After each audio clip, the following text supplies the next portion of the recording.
Hey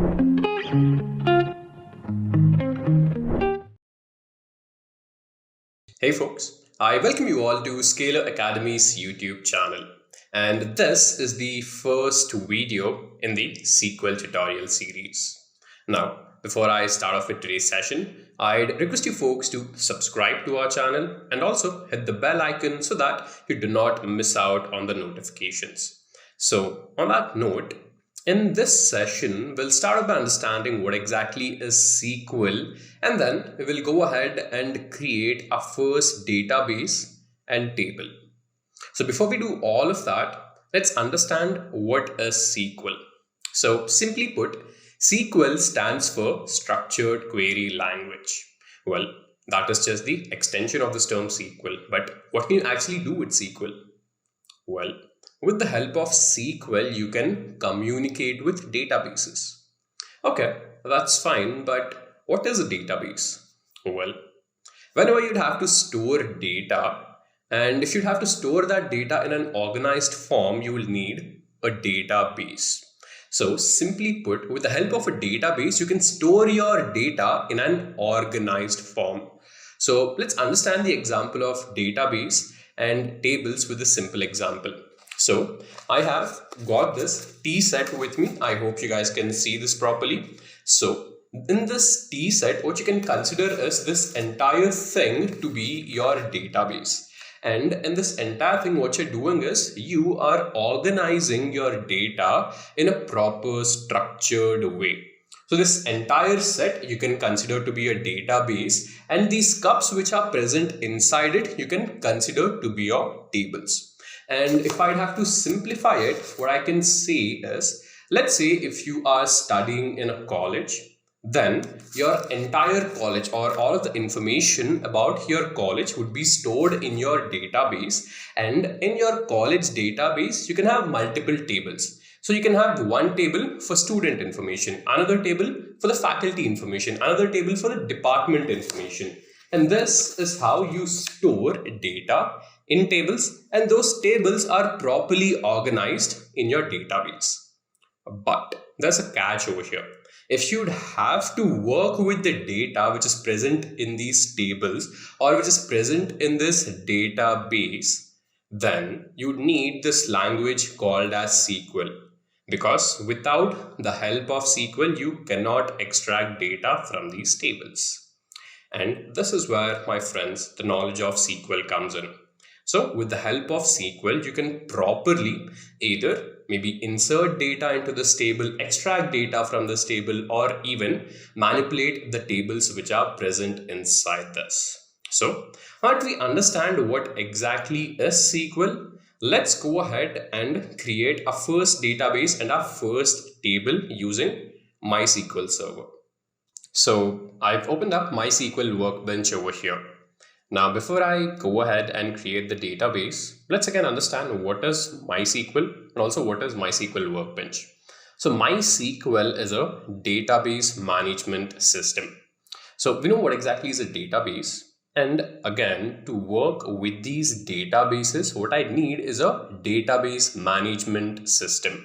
And that is exactly what a DBMS means. And we have different types of DBMS. So we've got MySQL, we've got Microsoft SQL Server, we've got the Oracle SQL. And out of these, right now, the DBMS which we are using is MySQL. And if I do want to use the GUI tool of this, that is what is known as MySQL Workbench.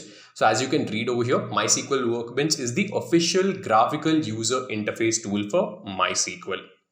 And now let me go ahead and open my local instance. So this is what you see over here, local instance, and I'd have to type in my password. So user by default would be root, and then whatever password you had given, just go ahead and type in that. And I have opened up my window.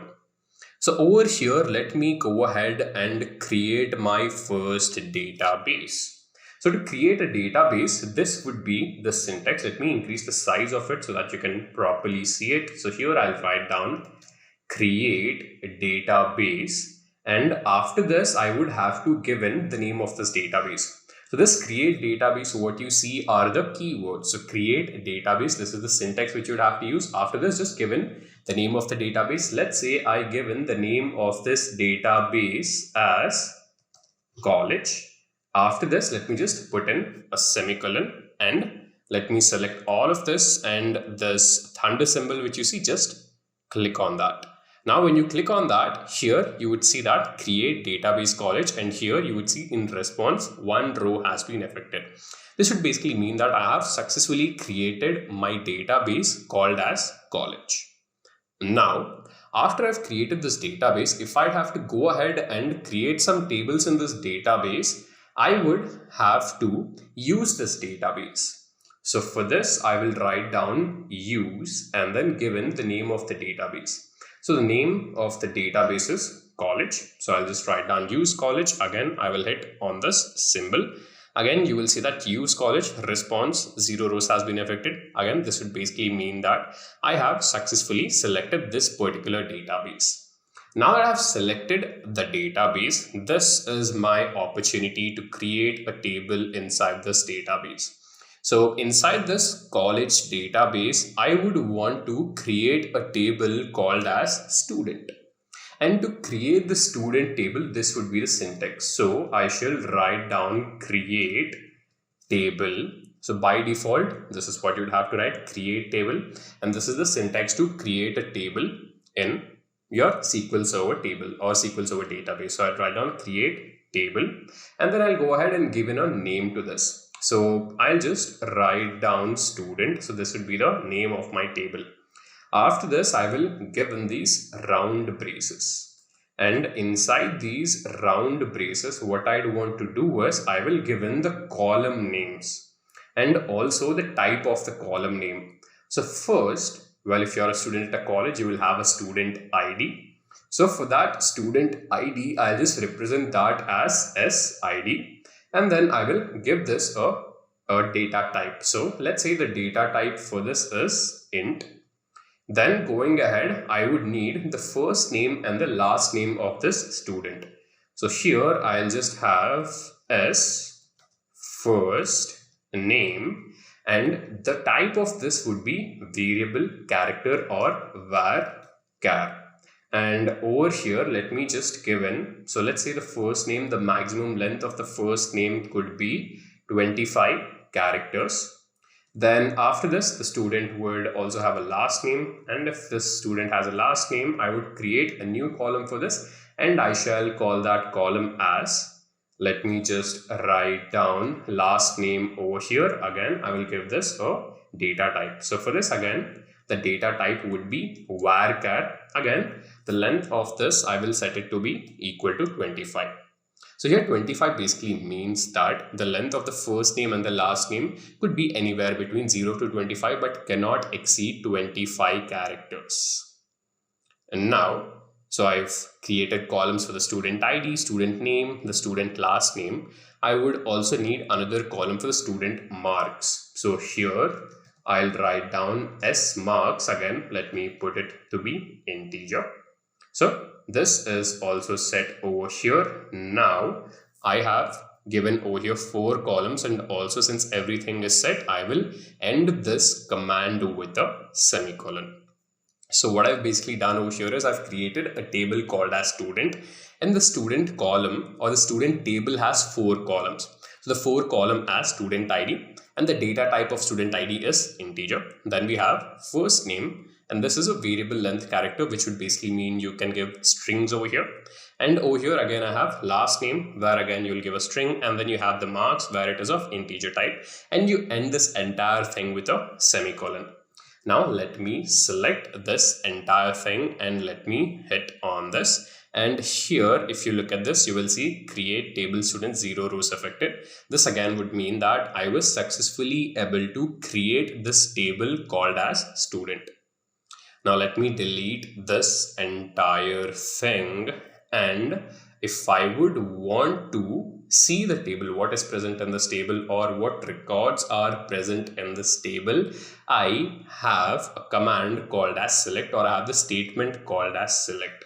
So here I shall write down select star from, and I would have to give in the table name. So the table name is student. So select star from student would mean that I am selecting everything or all of the records and all of the columns which are present in the student table. So let me select this, let me hit over here, and as you see, I was successfully able to create this student table which had all of these columns. So here I've got the SID, which is the student ID, then I've got the first name, the last name, and S marks. So folks, this is how we can create a database and a table using SQL. So folks, this would be the end of this video. In the next video, we'll see how to insert data items or records into a table. Now, before I end the session, again, I'd request you folks, if you find this session to be informative, do not forget to hit the like button and also to subscribe to our YouTube channel. So thank you, and let's meet in the next one. Hey folks, I welcome you all to Scalar Academy's YouTube channel. And this is the video number 2 in the SQL tutorial series. In the first video, we understood what exactly is SQL. And after that, we went ahead and created our first database and our first table. And in the second video, we'll see how to insert data into our SQL table. So we'll not at all waste time and open MySQL and go ahead and insert records into the table. So I've opened up MySQL Workbench over here. Let me go ahead and connect to my local instance. And over here, again, I would have to give in my password. And I have opened up MySQL Workbench. And over here in the first tutorial or in the first video, if you remember, we had created a table called as student, and that student table was part of the college database. So my first task would be to use the database. So for that purpose, I'd have to write down use database. Let me also just go ahead and increase the size of the text so that you can see this properly. So here I shall write down use college, and let me execute this. So we have successfully executed this. And now we have opened our desired database. So the name of the database is college, and in this college database we had created a table called as student. Now let me also go ahead and open that table, or maybe just select all of the records which are currently there in that. So for that we had used something called as select star from student. So what this basically means is I have a table called as student, and from the student table I am selecting all of the columns and all of the records, and that is what the star means over here. Let me again hit on this thunder symbol, and as you see over here, these are the columns present. So I have this column called as SID, then I have another column called as S first name. After that I have a column called as S last name, and then going ahead I have a column called as S marks. But you see that this entire table is empty because we have not yet inserted any data items into this table. So this is what this entire video is about, and in this video we will see how to insert records. So let me just go ahead and do that. Let me decrease the size of this. So here, let me just remove this out. And let me see if I can track this down properly. Seems like I cannot do that. So instead what I'll do is I'll just write down the command to insert data items. So what I'll do is I will write down insert into. So here you'd have to properly remember the syntax. Insert into are the keywords. This is what you'll give. After this, you will give in the name of the table. And what is the name of the table? The name of the table is student. So you shall basically write insert into student. Then you will have to give in another keyword, which is values. After that, you have to give in 2 round braces, and inside these you can give in the values. So the first value is student ID. So let's say the first student ID is 101. Then I would have to give in the first name of the student. So let's say the first name of the student, and also if you remember the first video properly, you would know that the first name, last name are basically var type columns.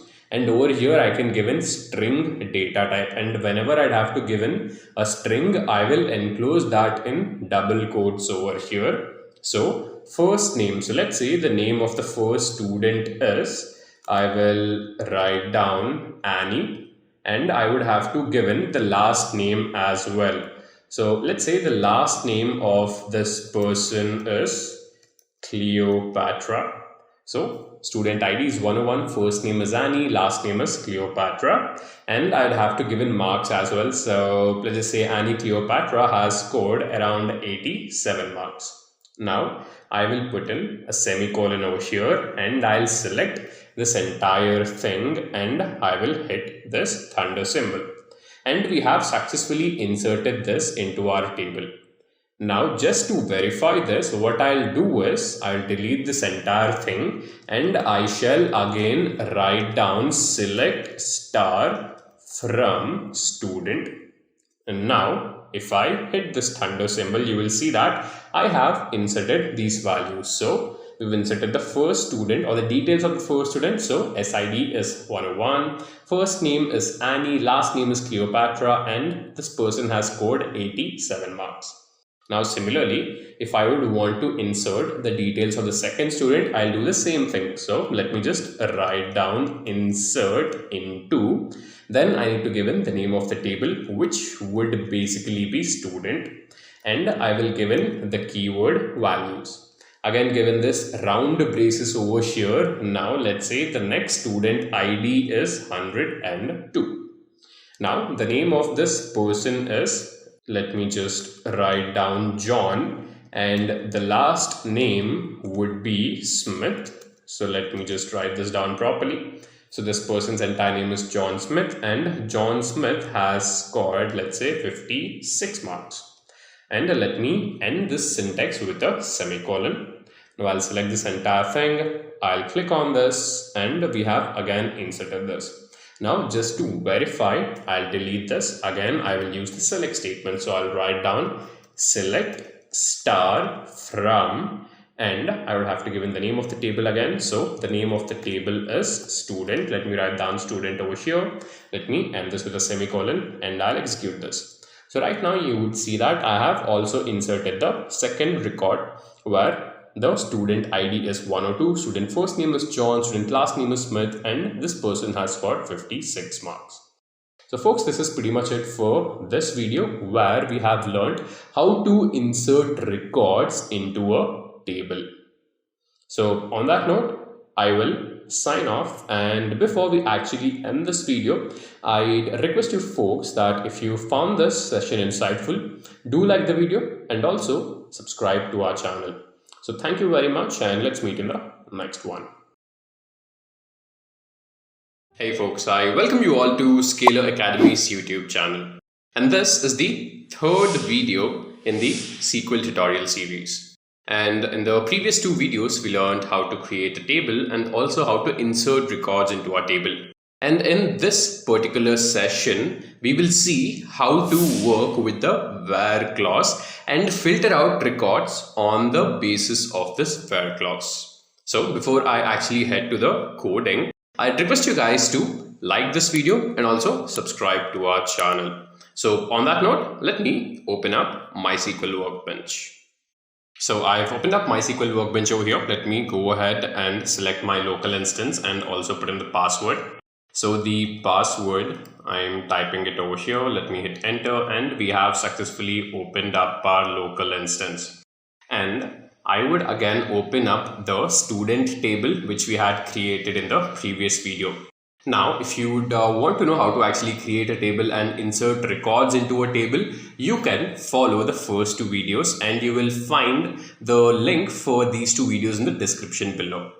So if you don't really know how to create a table and also how to insert records, I request you guys to watch those videos first and come back over here. Now let me go ahead and open up my student table. And before that, I'd actually have to select my database. So the student table I had created in a database called as college. So here, now before I write this, let me also increase the size of this so that you can see this properly. So here I shall write down use, and then I shall give in the database name. So the name of the database is college. After this, I'll just give in a semicolon. Let me select this and select this thunder symbol.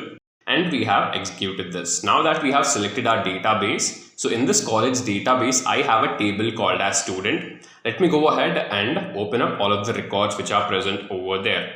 So here I shall write select star from, then I need to give in the name of the table. So the name of the table is student. Now let me select this again, and as you see, I have opened up the student table. And in the student table, I've got all of these columns: student ID, first name, last name, marks, and gender. Now, in this video, we are supposed to work with the where clause, and with the help of where clause, we can filter out records on the basis of a condition. So let's say from this entire table, I would want to extract only those records where the gender is equal to male. Let me go ahead and write down the command for that. So I'll start off by writing select star from, and after this I need to give in the table name, which would be equal to student. So till here what we're doing is we are just using the select query. After this, we will give in the where clause. So here I shall write down where, and as you see, even the color of this where clause has turned to blue because this is a keyword. So I'm writing select star from student where. After this, I need to give in the condition, and the condition is s underscore gender. This needs to be equal to male. So from this entire table, what I'm doing is I'm extracting only those records where the gender of the student is equal to male. Let me select this entire thing. Let me press this. And now if you see, I have extracted only those records where the gender is male. Similarly, let's say from this entire table, I'd want to extract only those records where student ID is equal to or greater than 103. So this where you see, so this is actually a numerical entity, and the ID start from 101 go up till 105. What I'd want is I'd want to extract all of those students whose student ID is equal to or greater than 103. So here I shall write select, let me write this properly. So select star from student, and after this I again given the where clause, and after the where clause I given the condition. So the condition needs to be SID is equal to or greater than 103. Let me actually change this and make this greater than or equal to 103. Let me select this entire thing and let me run this. Now, as you see, the SID over here, it starts from 103 and goes up till 106.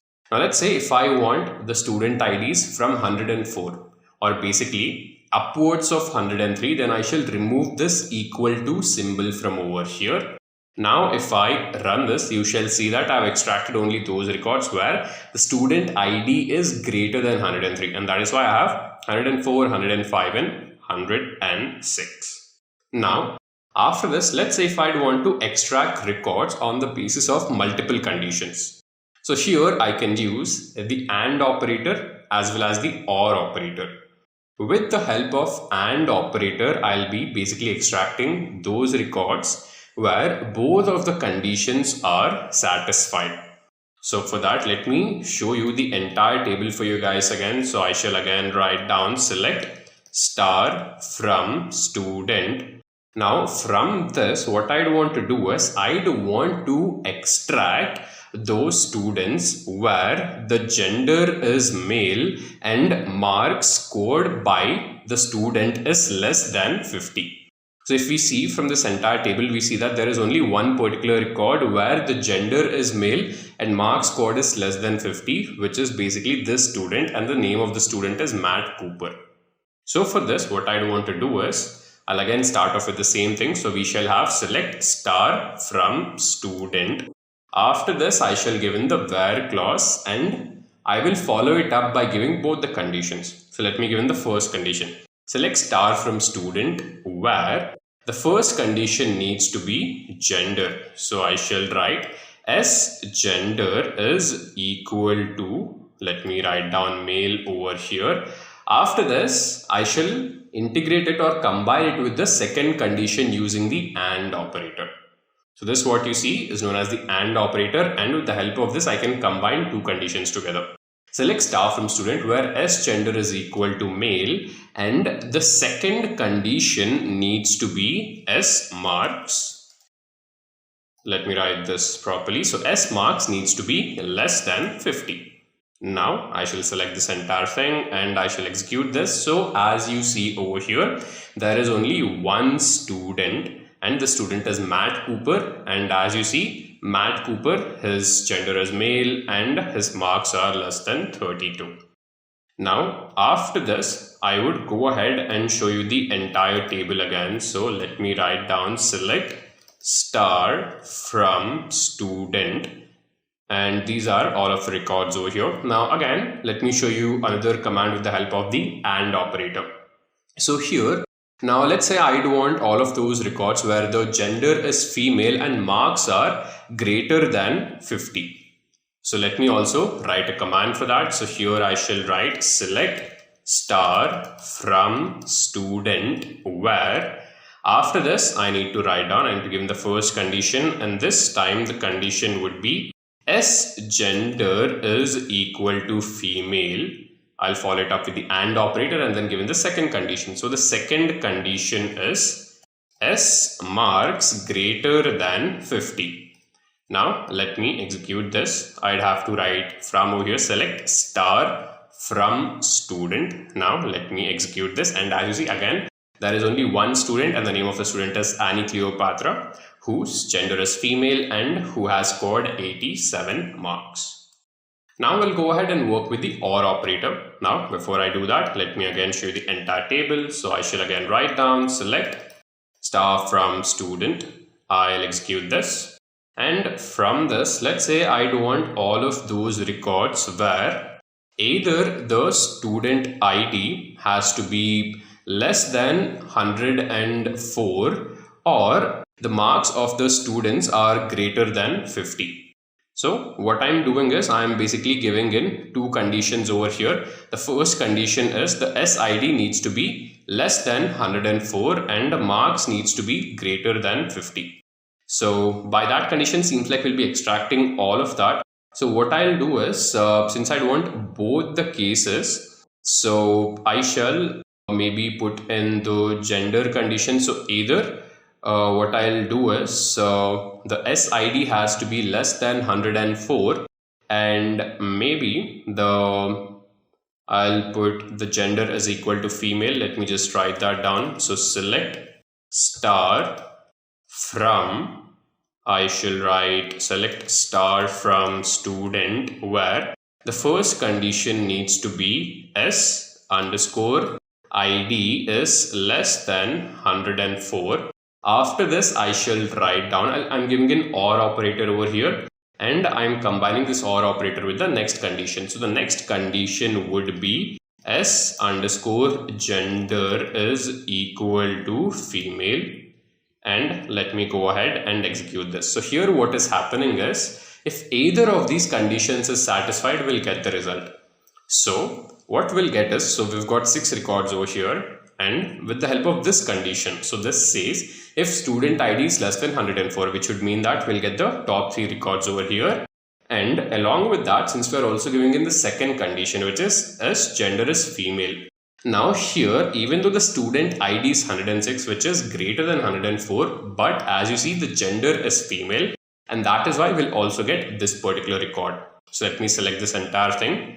Let me run this, and as I've told you guys, from the entire table I've extracted those records where the student ID is either less than 104 or the student gender is equal to female. So folks, this is how we can work with the where clause and filter out records on the basis of this. So thank you very much for attending this session. And again, if you found this session insightful, please do like this video and also subscribe to our channel. And we'll meet in the next one. Thank you. Hey folks, I welcome you guys back to Scalar Academy's YouTube channel. And in this particular session in the SQL tutorial series, we shall work with the update query. So till now, we've seen how to create a table, how to insert records into the table. Now, with the help of the update query, we shall see how to modify the records which are already stored in our table. So what we'll do is we'll directly open up MySQL Workbench and start working with the update query. So I've opened up MySQL Workbench over here. Again, I will click on local instance and let me go ahead and give in the password. And we have our MySQL Workbench right over here. Now my task would be to select the database and open up the table. So the database which we were using was college.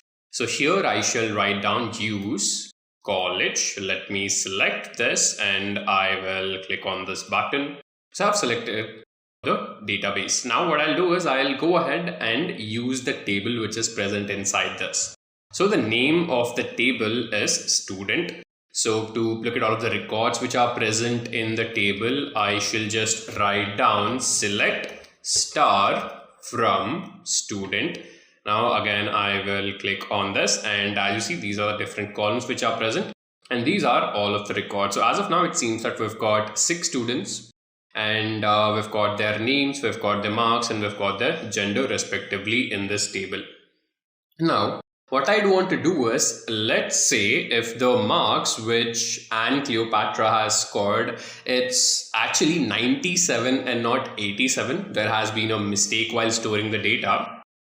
What I'd want to do is actually change that. And for that purpose, I can use the update query. So here, this is how I would change the marks which are stored as 87. I would want to change that to 97. So let me just write down update. So this is how I'll start. I will start off by writing the keyword update. Then I shall give in the name of the table. So the name of the table is student. So update student. After this, I shall again use the keyword set. And I would have to set S marks to be equal to 97 where the first name is equal to Anne. So here I shall select where S underscore first underscore name is equal to Anne. So what I'm doing is I am changing the value of marks from 87 to 97 where the first name is equal to Anne. Let me select this entire thing. I'll run this properly. So seems like we have an error over here. You are using safe update mode. So normally what happens is if we are trying to update something and by default in your MySQL server, if it is in safe mode, you cannot update it. So we'd have to turn off the safe mode. So to turn off the safe mode, this is the command which I'd have to use. So I'd have to use set SQL safe updates is equal to 0. Now I'll select this. Let me run this now. So as you see, this has been properly executed. Now again, I'll select this update query and I will select this. Now this has been successfully executed. So now that I've made the changes, let me go back and open up my table. So here I shall write down select star from students and let me run this and let me see what would be the result that I get. So I'll select this again. So this has to be student if I'm not wrong and not students, and I'll click on run. So as you see, initially the marks which Anne Cleopatra has scored were 87. With the help of the update query, I was able to update it or change it from 87 to 97. Similarly, we've got another student over here. So we've got David Leon and he scored 92. So, but it seems that this again is incorrect and David Leon had in fact scored 62 and not 92. So let me also change that. So what I'll do is I'll write down update, then I shall give in the name of the table which is student. So update student, then I'll write set And after this, I'd have to give in the name of the column. So the name of the column would be S marks. Update student set S marks is equal to 62, where now in the where clause, I'll actually use the S ID instead of S first name. So here this person's name is David Leon and his S ID is 103. So here I shall write where S ID is equal to 103. Now I'll select this entire thing and let me run this. So again, I've executed this. Now let me go ahead and select my table. So select star from student and let me run this. And as you see over here, initially marks scored by David Leon were 92. With the help of the update query, I was able to change it to 62. So folks, this is where we learned how to work with the update query. And if you do want to learn about the other basic things in SQL, such as how to create a table, how to create a database, or maybe how to insert records into the table, you can watch our previous videos and you'll find the links for the same in the description below. So now before I end this class, I'd request you folks to like the video and also subscribe to our channel. Thank you very much, and let's meet in the next one. Hi everyone, my name is Devi, and in today's video I will be discussing joins in SQL. I'll be discussing the different types of joins that we have in SQL, and I'll also show you how you can run those join queries in MySQL. But before moving on with the video, I would request you to kindly like this video and subscribe to our channel. Alright, so starting off, first we have a brief introduction of join statements. As you can see, join statements in SQL are used to combine data or join columns from two or more given tables on the basis of a common field between them. Suppose you have two or more different tables and you want a single table consisting of different columns, say one column from one table, another column from another table, and so on. In that case, you could take help of join statements in SQL and obtain a single table with different columns from the different tables. Then we have different types of joins in SQL, but in this video we'll be covering inner join, left join, right join, full join, and self join as well. So to begin with, first let's take an example. As you can see on the screen, we have two different types of table. The first table is the student table, which contains four different columns: roll number, name, address, and age. Then we have the second table, which is the course table. The course table contains three different columns, as you can see: serial number, course ID, and roll number. So the first join that we have is the inner join. Now the inner join or join keyword is mainly used to select all rows from the given tables for as long as the condition remains satisfied.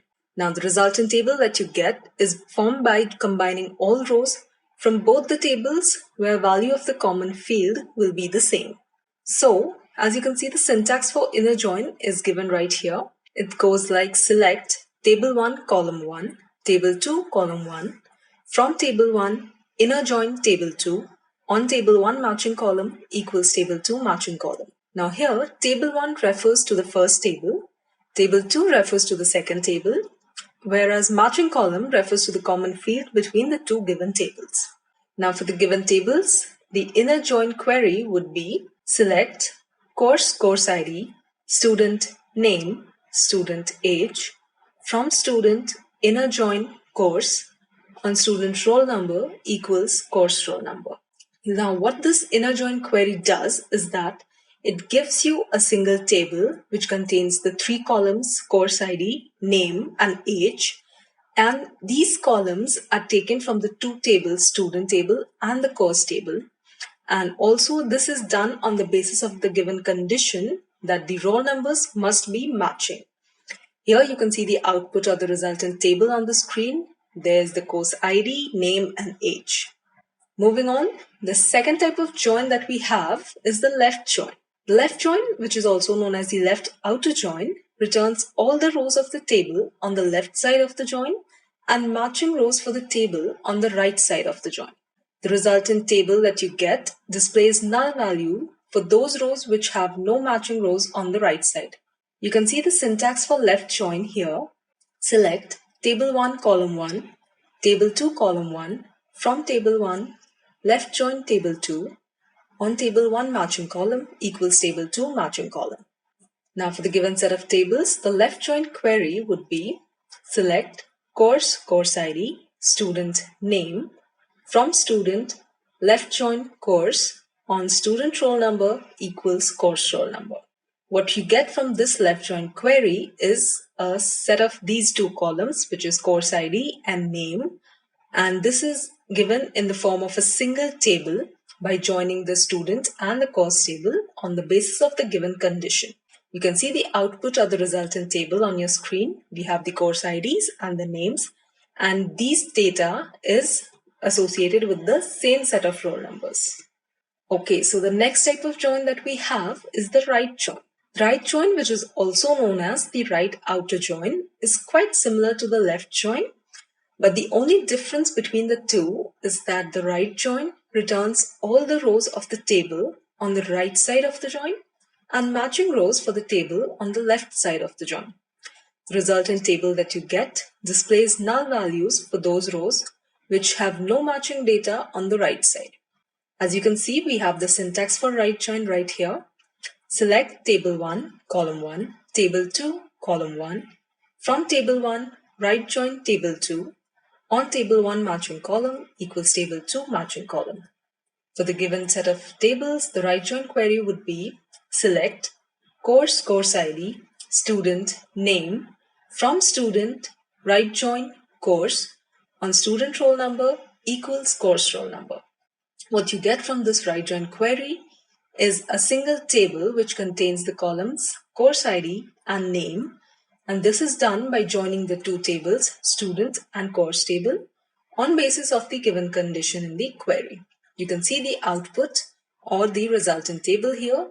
Here we have the course IDs and the names, and also we have null values in the course ID column wherever there is no matching set of data. So the fourth type of join that we have is the full join. Now the full join is nothing but a combination of both left join and right join. The output table that you get from full join contains all rows from both the tables, and also the resultant table contains null values for the rows which have no matching set of data in any of the tables. Here you can see the syntax for full join. It goes like select table 1 column 1, table 2 column 1, from table 1 full join table 2 on table 1 matching column equals table 2 matching column.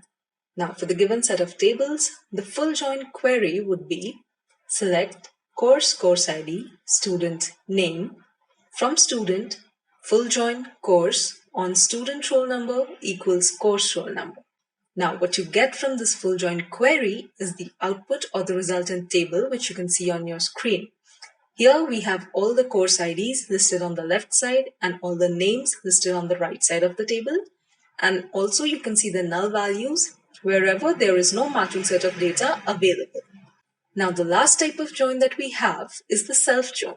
The self join statement, as the name suggests, is used to join a table to itself. Each row of the table is joined with itself as well as all the other rows available based on some given conditions. The syntax for self join is select A column 1, B column 2 from table name A, table name B, where given condition. Here, the table name refers to the name of the table that you are joining, and the given condition is the conditions based on which the rows are selected. Alright, so for the given set of tables, the self-join query would be select A roll number, B name from student A, student B, where A roll number is less than B roll number. Now the output that you get from this self-join query looks something like this. Here you have the set of roll numbers, and on the right hand side of the table you have the set of names. This table is obtained on the basis of the given condition that you have here in the query. So now I'll show you how you can run these join queries in MySQL. Here on the screen you can see the MySQL workbench. So let us see how we can run those queries. So on the left side of the screen you can see the list of schemas. Now I have already created a schema or a database that we are going to work with today.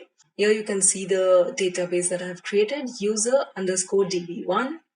And I'll also show you the tables that I have created. Here's the student table. I'll show you the student table right here. You can see roll number, name, address, and age. It has all these 4 columns. I've also created another table, which is the course table. You can see the course table right here. Serial number, course IDs, roll numbers. All of the data is present right here. So now let us begin. First, you can see here's the workspace. Here's the area wherein you can write your queries.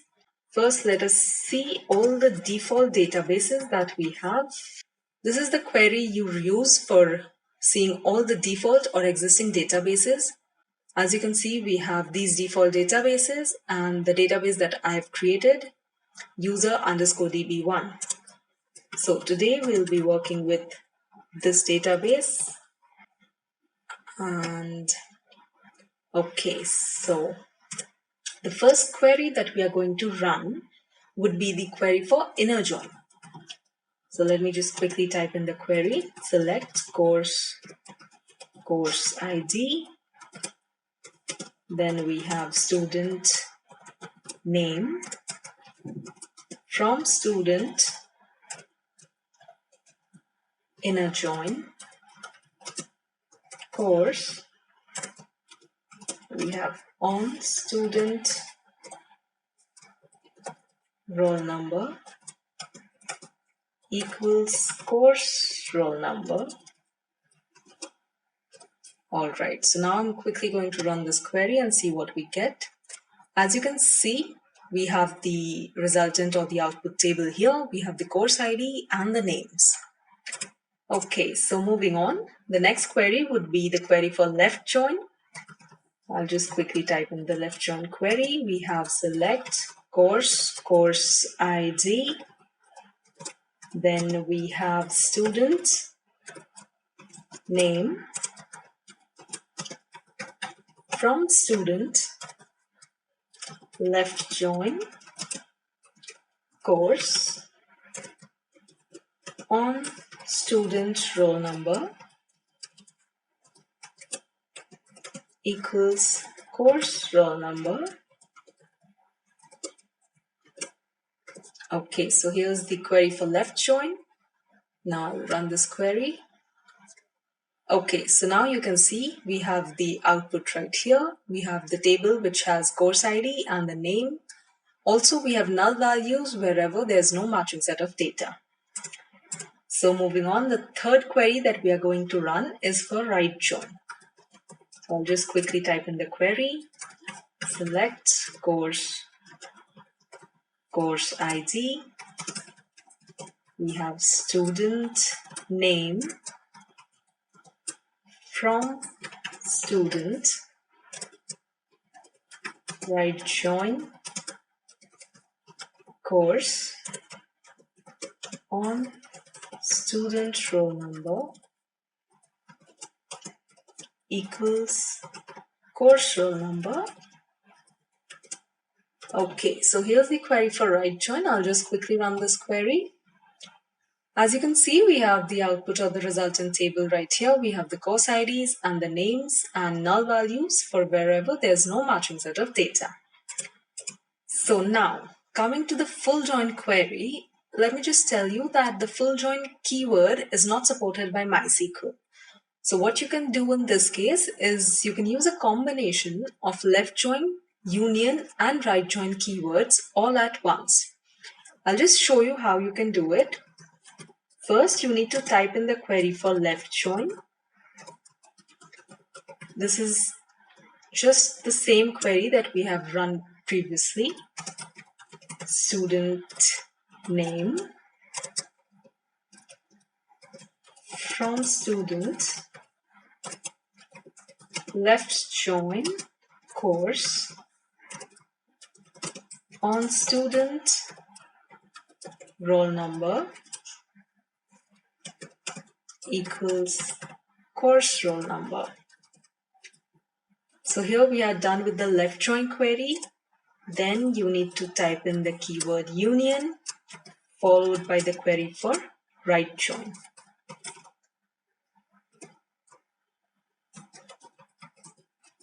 course ID. We have student name. From student, write join course on student roll number equals course roll number. Now we are done writing the query. Now I'll just run this query and see what we get.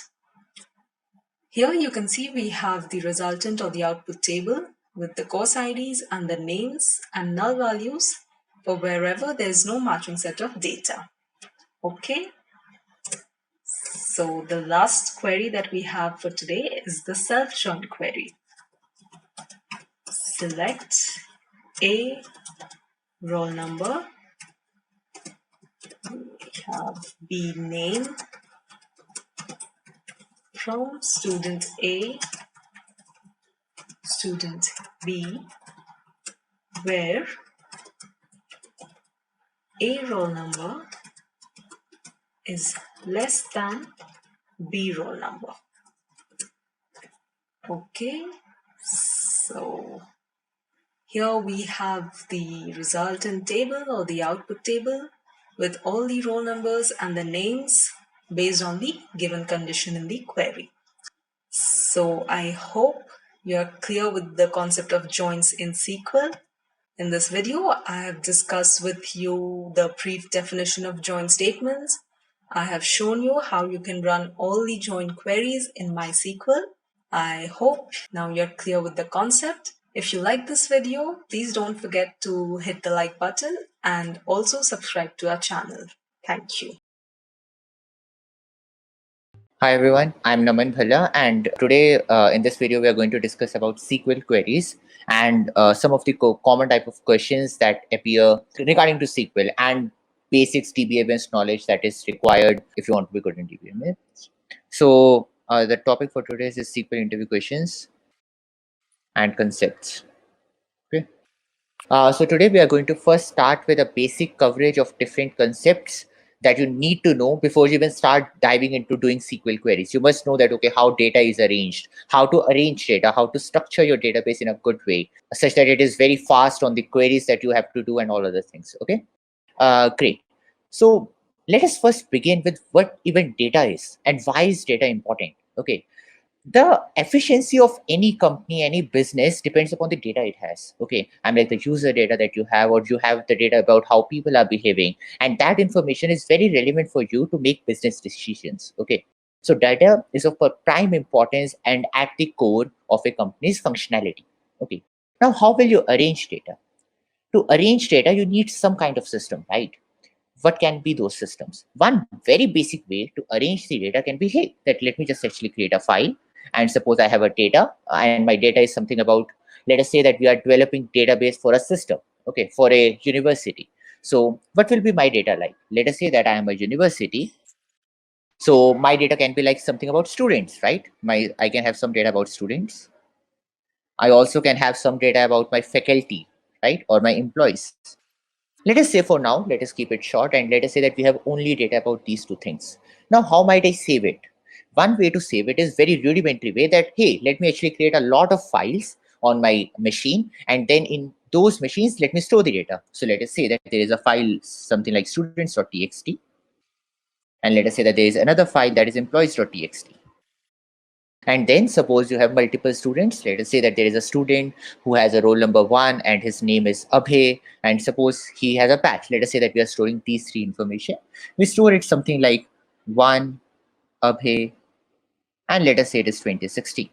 So that is a very fine way to store data. There's nothing wrong with it, right? But is it a good way to store data? That depends.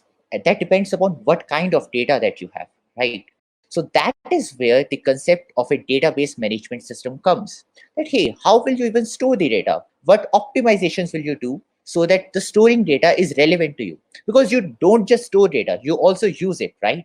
So you have to do some queries upon it. You have to also fetch the data back again to make some business decisions or resolve some queries, right? So there are two important decisions that you need to do. The very first decision is storing the data, And the second thing is querying that data, right? Without these two operations, a database management system is irrelevant to you. Okay. So a DBMS is nothing but a system software that allows you to store the data and query the data, along with providing a lot of security constraints and other things, which we will delve as we go into this video. Okay, so those are the primary two things that we need to maintain with us. Okay, so that is what a DBMS comes from. How can we structure a DBMS? One way to structure, I mean, like, how will a DBMS inside itself structure itself, right? So the one way can be like, even a DBMS maintains a file. That is a fine way to structure. That might be something like it is maintaining documents. Okay. Can there be any better way to structure your data inside a database management system? What do you store the data about? In your computer, you store the data about some things, right? You store the data about something. Like here, you were storing the data about students. You were storing the data about employees. Suppose there is also users. You have some, let us say that, probable students or people who have applied to you. So there might be something like applicants, which you are storing the data about. Okay. So you are storing the data about something, and for each student, for each thing that you are storing data about, you are storing some things about that thing, right? So these things that are called as entities. So entities are nothing but about what or about whom are you storing data. Okay. And about whom you are storing data, and what data are you storing, right? You are also storing some kind of data about things. Like, for example, for students, you are storing the roll number, you are storing the name, and you are storing the batch ID. That depends upon the business decision as to what you want to store. So there are two things. The very first thing is the things that we are storing the data about, which, as I told, is called as entities. And then there is attributes or fields. What data about entities are you storing? Now, let us consider our real world use case. Is data in silos? No. There is always a connection between one data and other data, right? So, for example, for a student, let us say in a university, you might also need to maintain that which courses have been enrolled by a student. So, somehow you also need to maintain a course enrollment data set, right? So, let us say that another kind of entity can be course enrollment.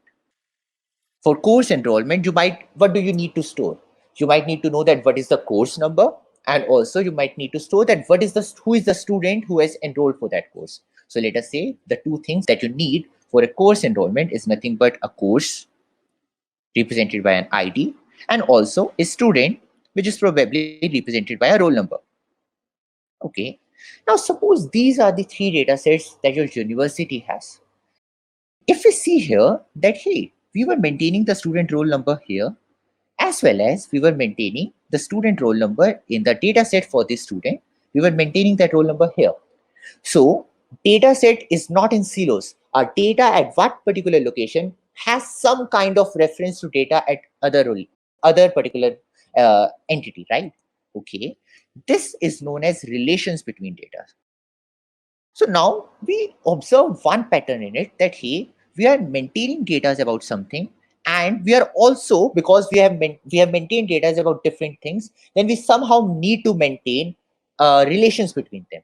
So a database management system which stores data in the form of entities and the relations between them can be known as RDBMS, or relational database management system.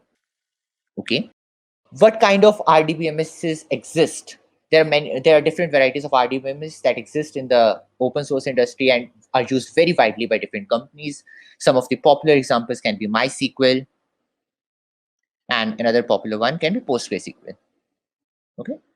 Now, in these two terms, you would have noticed one thing repeating, right? You would have noticed one thing that was repeating was SQL. What is this SQL? This SQL stands for Structured Query Language. This can be considered as a default language, or I mean, like, it's not actually default, but it's one of the most popular languages to query upon the data that you had stored.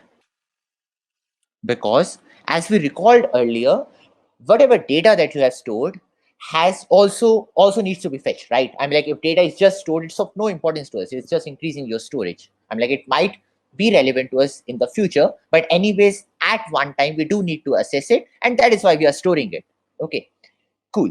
So now SQL, as we told, is the most important language that is used to fetch data from the relation RDBMS systems. Now let us see how SQL works. Okay, so the very first important thing that we see from SQL word itself is a query.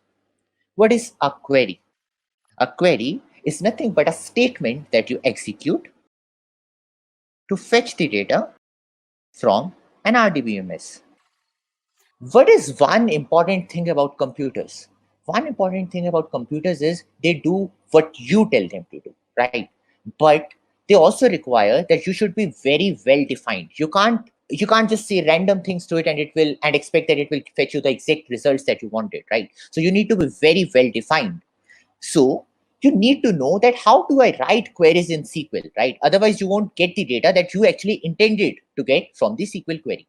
So the prime focus for the today's session will be how do we write SQL queries? What are the important constructs that we need to know while we write a SQL query? Most of the SQL functions in different DBMSs are almost same. So that is why we are going to abstract away from one particular technology of a DBMS. We are going to structure about common abstractions that we have in a DBMS management system, and then you can run those over any kind of system that exists.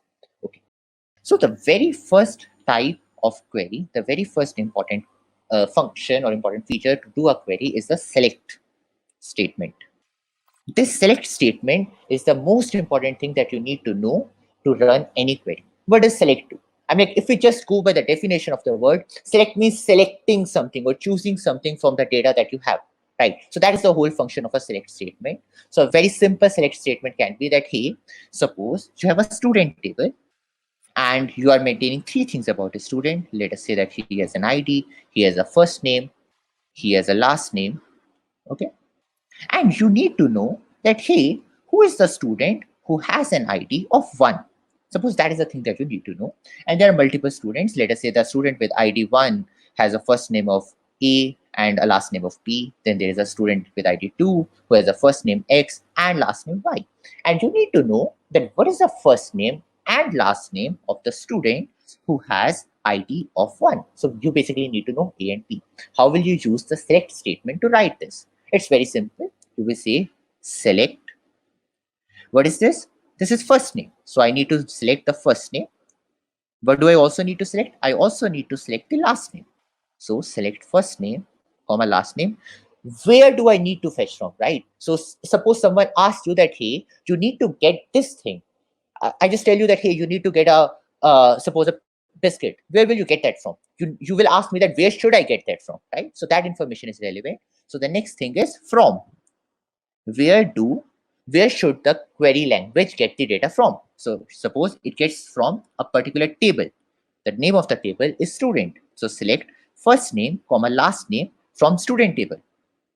Okay. If you write just this query, what will you get? I mean, suppose you're a computer and someone tells you that, hey, you have to just get first name and last name from the student table. You don't know. I mean, like you go to the student table and you try to see that which first name and last name I need to get. You see there are a lot of first names and last names. So best way is that you bring all of them, right? If you just write this query, what will it return? It will return the whole table as it is. It will get the first name and last name of all the students. So basically what you will get will be A, B, and XY. Why did it return this? Because you didn't specify which first name and last name should the SQL get, right? Okay, so let us be a more precise. Let us say that, hey, you have to select first name and last name from student of the person who had the ID 1. So you need to know that, hey, the ID should be 1 at that place. So you can write where ID is equal to 1. And finally, you can terminate this statement with a semicolon. Okay. So what will this return?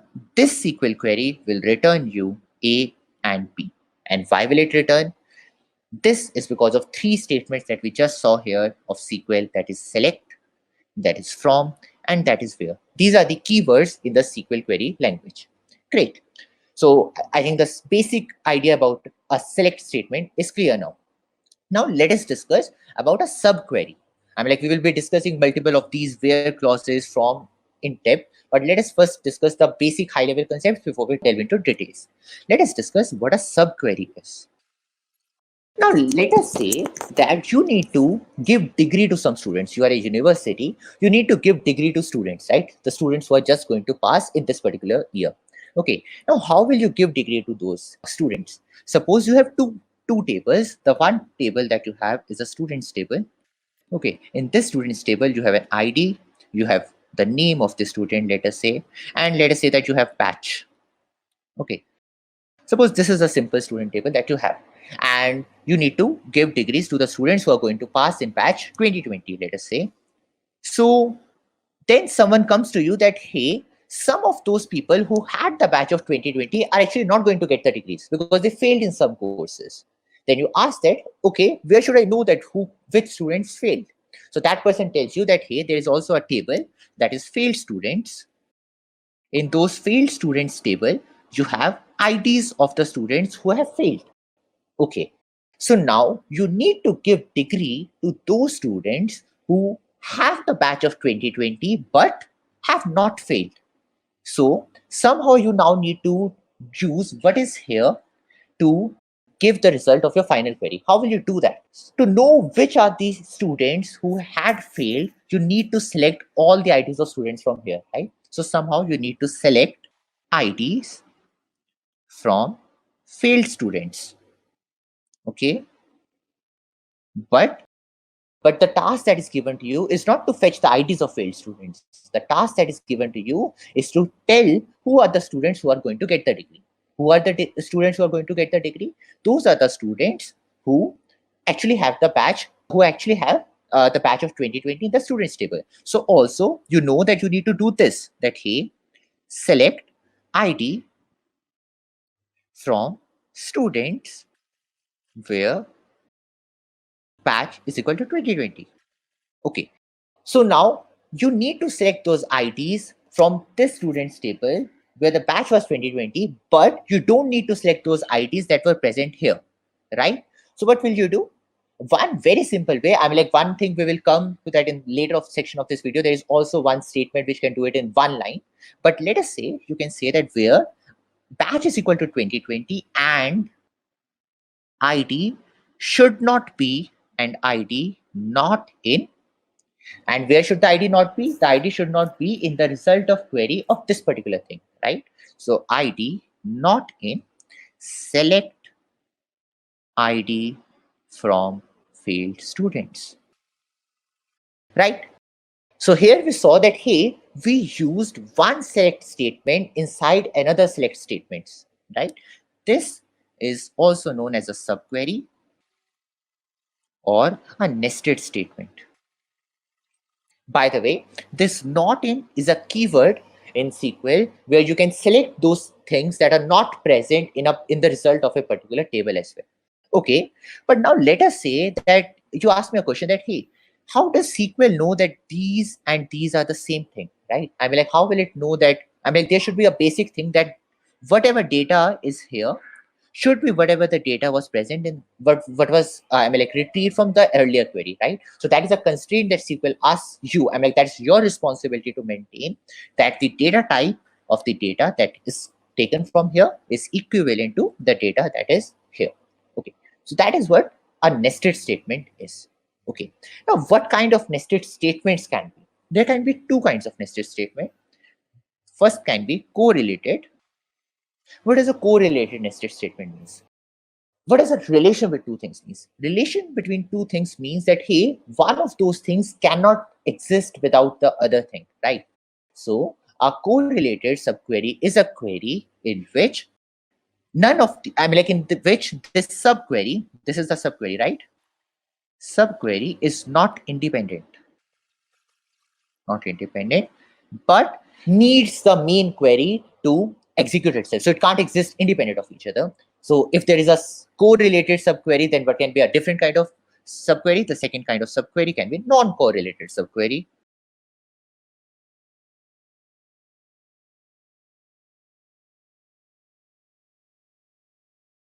in which the main query, for example, in this particular query, this was the main query and this was the subquery, where main and subqueries are both independent.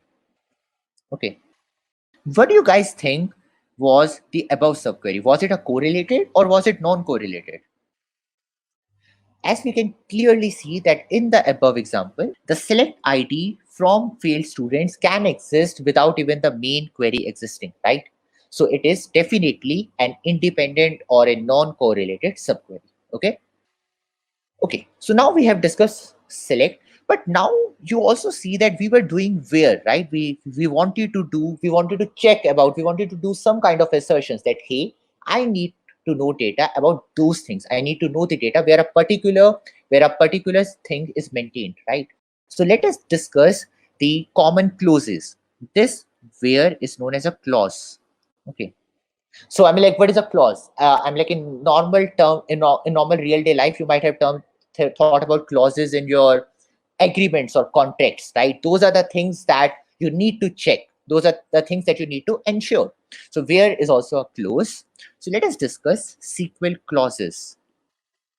Okay, one of the clauses that we have already discussed is where. There are three other main important clauses.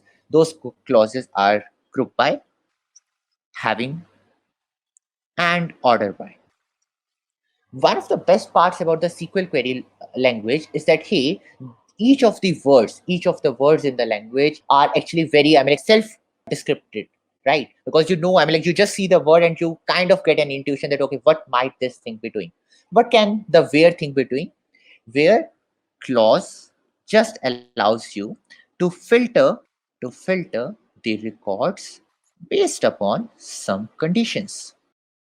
Okay, for example, what were the conditions? What were the conditions in the original query that we had written? In the original query that we had written, the condition was that ID should be equal to 1. Let us say that our data had multiple students, and those students, let us redraw a student table.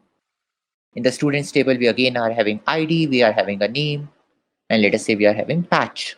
Okay, and let us say that there is an ID 1, 2, 3, 8, 9, 11, 12. Okay, the name is A, B, C, D, E, F, G, and patches 2020, 2021, 2020, and 2022. Okay, so now I ask you that, hey, you only need to give me the students who have, the first condition is who are going to pass in 2020, that is, who have their batch as 2020. And the second thing, I also asked you that their IDs should be less than 10. Okay, so then what will your where clause have? Your where clause will have two things. What are those things going to be? Your where clause will have, first will be batch is equal to 2020. And what is the second thing? The second thing that your where clause will have, ID is less than or equal to 10. So this is a simple where clause, and a where clause can have multiple things, multiple assertions that need to be maintained. And those assertions can be grouped with and. And if there is and, what do we think that other statement might be? I'm like, just similar to and. Suppose if I'm like, if we have done programming, there is and then there is a or as well, right? So suppose I had, instead of writing and, I had written or. What would the result of this query be? This query will result into all those students who either had a batch of 2020 or had an ID less than or equal to 10. So the query will return this. The query will the query return this or not? The query will return this. Why? Because the ID is less than equal to 10. So this will be returned. This will be returned because this is also satisfied. This is also satisfied. This will be returned because ID is less than equal to 10. This will be returned. This will be returned because batch is 2020, but this won't be returned because neither is batch 2020 or I did this. Okay, great. So that is where clause. Now let us discuss the order by clause. Before we discuss group by and having, because they are interrelated, first let us discuss the order by thing. What do we mean by an order? What do we mean by an order? Order is nothing but an arrangement of things in the way you want them to be arranged, right? Consider order by something similar to sorting. Okay. Now I ask you that, hey, please return me the list of all the students. Okay, I just tell you this thing that, hey, please return me list of all the students. You go, you fetch all the students and you return it to me. But in which order will you return? Did I ever tell you that? No, right? So there might be a thing that you ask that, hey, hi, in which order should I return it? So for example, let us take a normal use case. Suppose there are a lot of things in a restaurant, a lot of things in a restaurant menu, and those things are grouped by being a starter or being the main course or being a dessert. Okay, suppose a starter is represented by a 1, a main course is represented by a 2, and a dessert is represented by a 3. Okay, now one person asks you that, hey, he has maintained in a DB table he has maintained one starter, one main course, and one dessert. Okay, suppose he has maintained a DB table which is something like what will I eat, what to eat. Okay, so which is food ID. It also has food name. Okay, and also it also has food type. Okay, so food ID can be something, I mean, like suppose you are representing breads by something, you are representing some kind of pastries by something like that. Let us say there's a food ID which is 201, which can have a name of pastry, which let us say is a dessert, right? So let us name it 3. Then there can be something he has selected 1.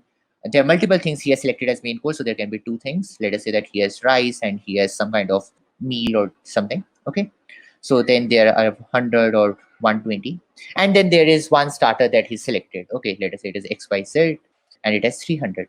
Okay, and this is a starter, so this is 1. In which order will the person like to eat? The person will like to eat in the order that he will have like to have, I mean, like he will have the main meal in between and then the dessert, right? Okay, so you need to, so you just go to the DB table and you say that, okay, return all the meals that the person had selected in what to eat. If you return the meals in the order that exists in the table, then you will actually disappoint the person like anything, right? So you need to return those meals in the order of what type of food they are.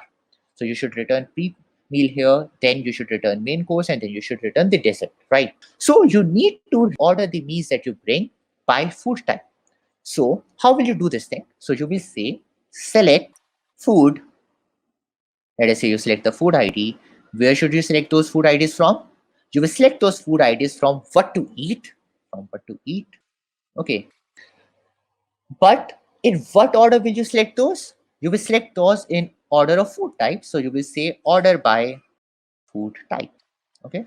So then your SQL query will return this thing first, then one of those 2 things. I'm like, it can return any of those 2 because they have the same food type, and then it will return finally the dessert. Okay, so this is the order by clause. Now let us discuss the other 2 things, having and group by. Okay, what is having and group by? I mean, like, what is the intuition that you guys get that, okay, what might having represent? Okay, so let us first think of group by. But let us first think of group by. Group by is a thing that is used by aggregate functions. Okay, let us actually talk about group by here. Group by is a statement, is a clause that is mostly associated with aggregate functions. Okay, so what does this mean? Aggregate function means that, okay, those functions who actually compute upon a large amount of data and then return a result. So there can be 2 kind of functions, right? One kind of function computes upon a single argument and then returns a value. So those are known as scalar functions, which we will come to in depth again. And then there is an aggregate function. Okay, suppose aggregate function, the examples of aggregate functions can be sum, can be average, and those. Okay, so let us discuss about a simple thing. So let us say that you are using a having clause. So you want to know that you have to return those students, I mean, like, who lived in India and the student ID was greater than 5. Okay, so you need to return count of those. So what you will write? So you can say that select count of student ID, comma, country. So I mean, like, let us say that we had a DB table. In a DB table, with every student, I was also maintaining his country. Let us say in this student table, I had a country of first person was India, then this was USA, this might also be USA, this can be UK, this can be India, and this can be India, and this can be India. Okay, so you need to know that which are the people who have a country of India. So that is the very first thing to know. That okay, so let us say that we need to know who are the students who don't have country India. Let us say we do the reverse. We need to know who are the students that don't have country as India. Okay, then you get the students. Which will be the students that you will get who don't have country as India? You will get this, you will get this, you will get this. That's it. Okay.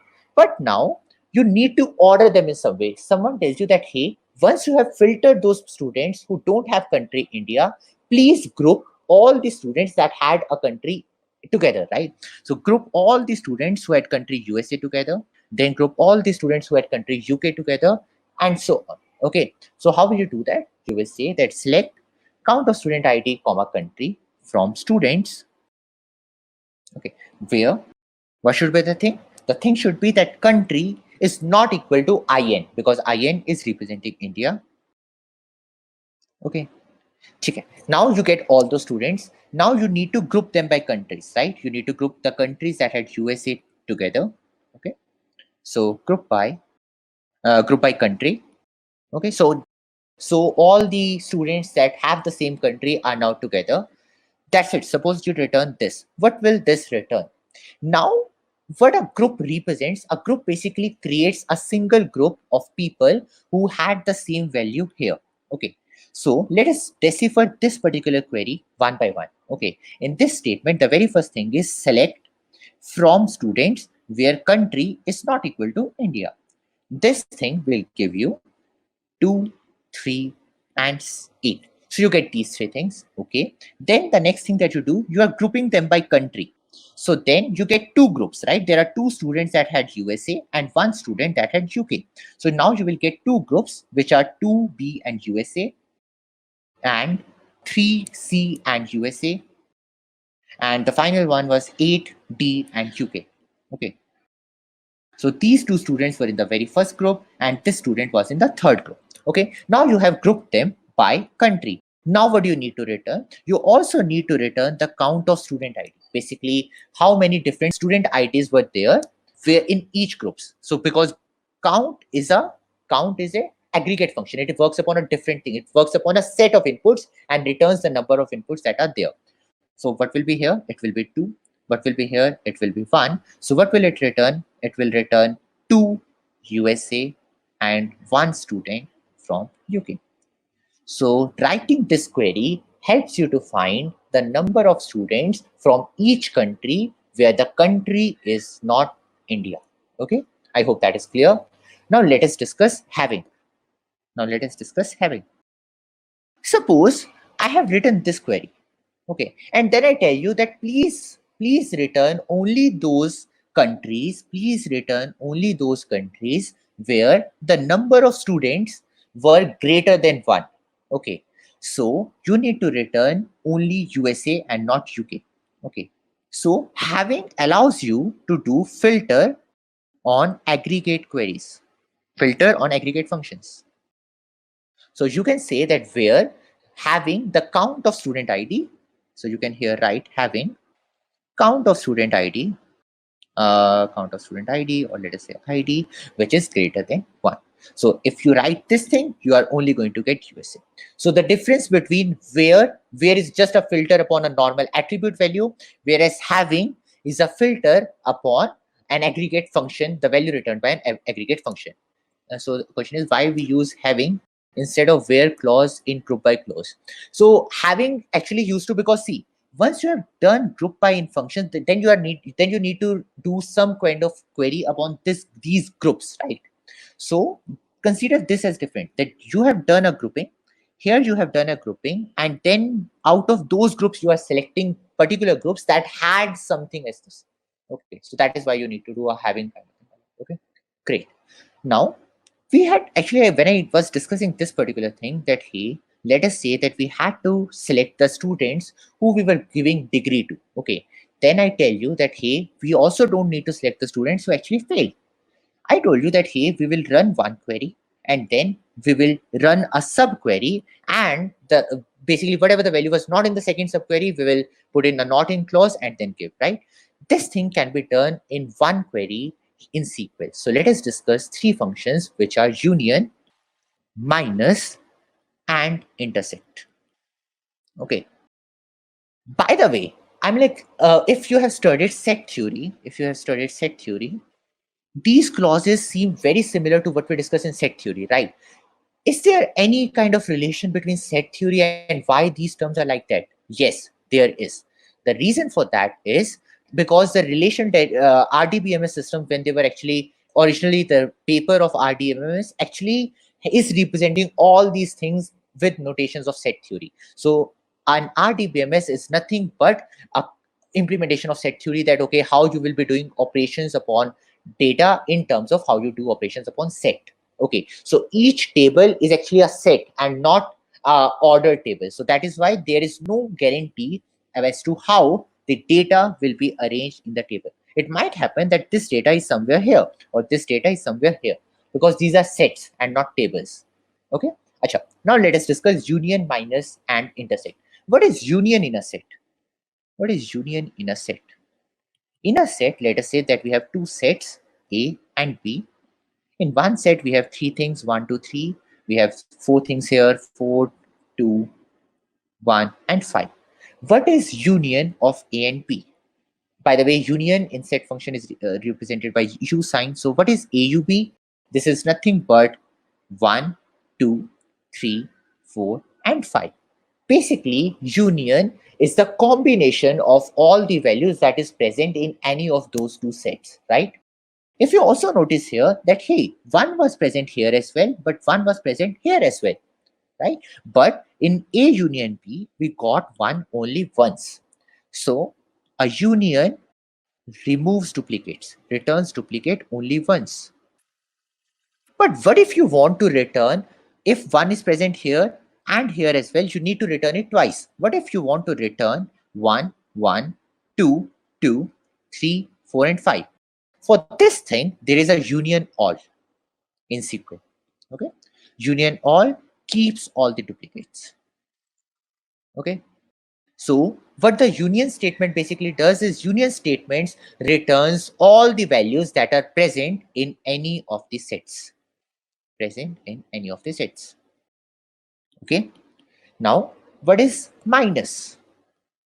So I tell you that, hey, I have some things here. I have some things in this particular system, which is, let us say, A, B, C, D, and E.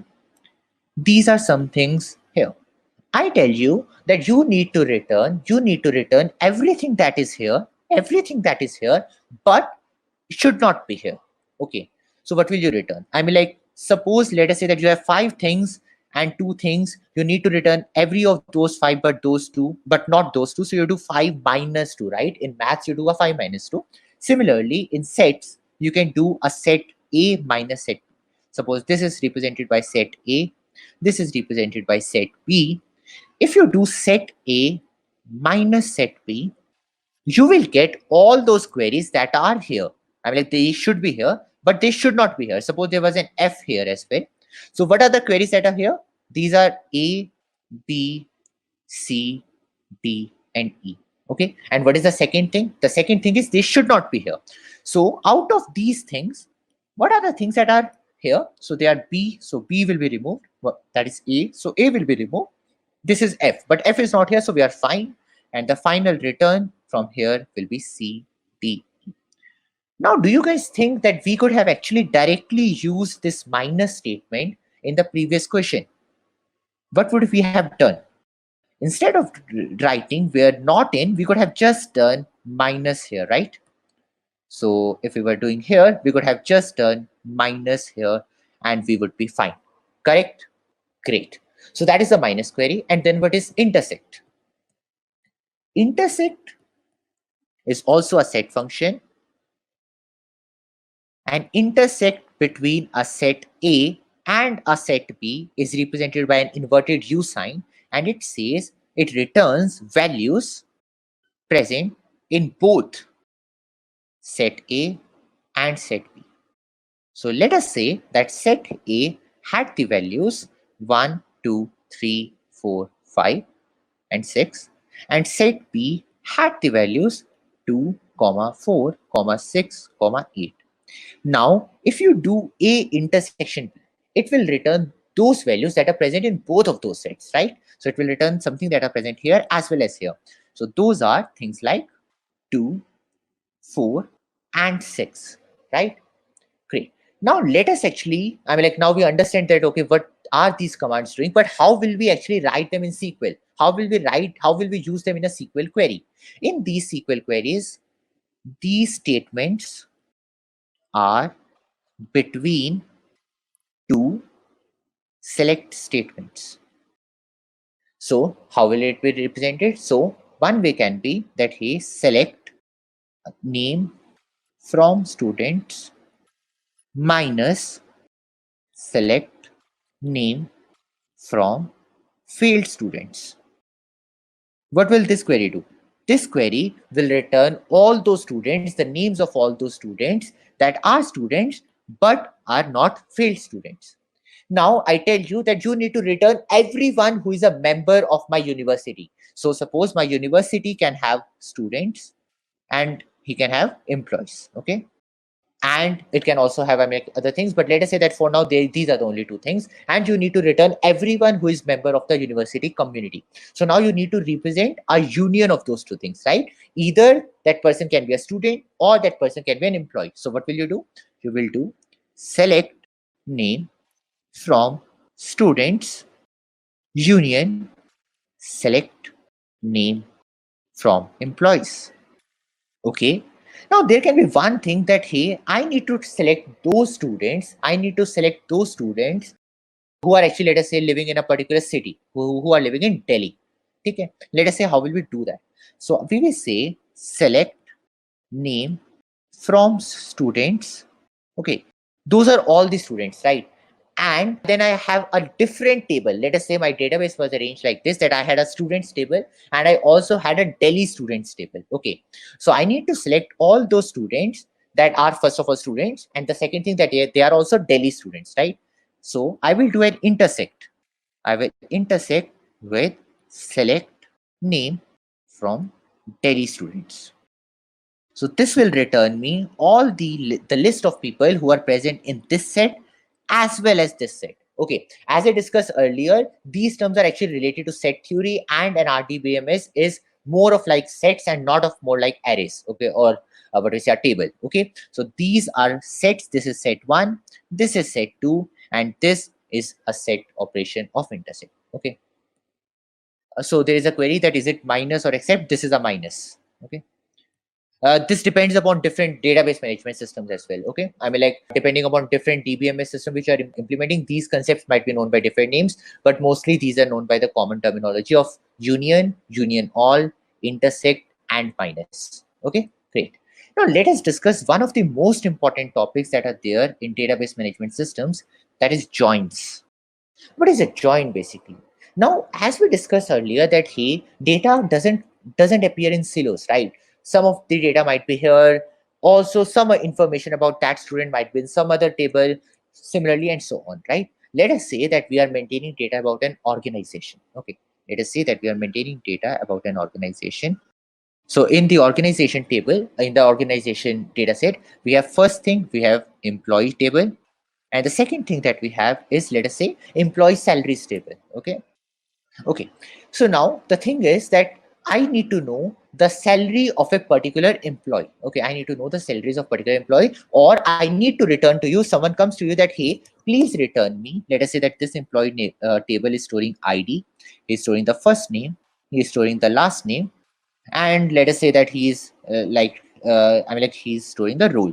So these are the four informations that are maintained in an employee table. And let us say the employee salaries is nothing but an ID and there is a salary. Okay. Now someone comes to you that, hey, please give me the list of all the employees along with their salaries. So now what you need to do is you need to return some data from here along with some data from here, right?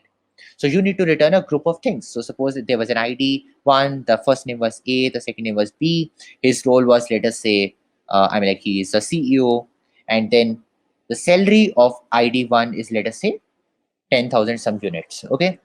Then there is an ID two, first name is A, two people can have the same first name, right? The last name can be C, and let us say his role is a VP. The salary of VP is something like, let us say, 8,000, and so on.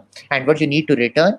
You need to return 1A, B, CEO, and 10,000, 2A, C, VP, and 8,000. So now you see that, hey, to return my answer, I need to actually fetch two tables. I need to fetch data from two tables. Okay, but how will you ensure that this data corresponds to this data, and this particular row, this particular record corresponds to this particular record? How did you come to know that? You came to know that based upon the ID here and ID here. You joined, or basically you selected those, I mean, like you combined by the ID, where this ID matched, you combined those, right? This is the use of joins. It allows you to fetch data from two different sources, from two different tables, based upon something that matches. Okay. So now how is this happening? Let us discuss different type of joins when this will become clear. So the very first join and the most important join is the inner join. Inner join allows you to basically join based upon a particular column, and the data should be present in both of those things. So suppose there was a ID 3 and he had a salary of 6,000, but you don't see any employee with ID 3 here. So what is even the use of returning this data, right? So I mean, like, if still the same person asks you to return all the employees along with their salaries, you only need to return this, correct? Because you don't know if this 3 person is here. And let us say that there was an ID 5 and his first name was D, his last name was E, and he was also a VP, but you don't have his salary information. So you don't have his salary information. There is no salary information available here.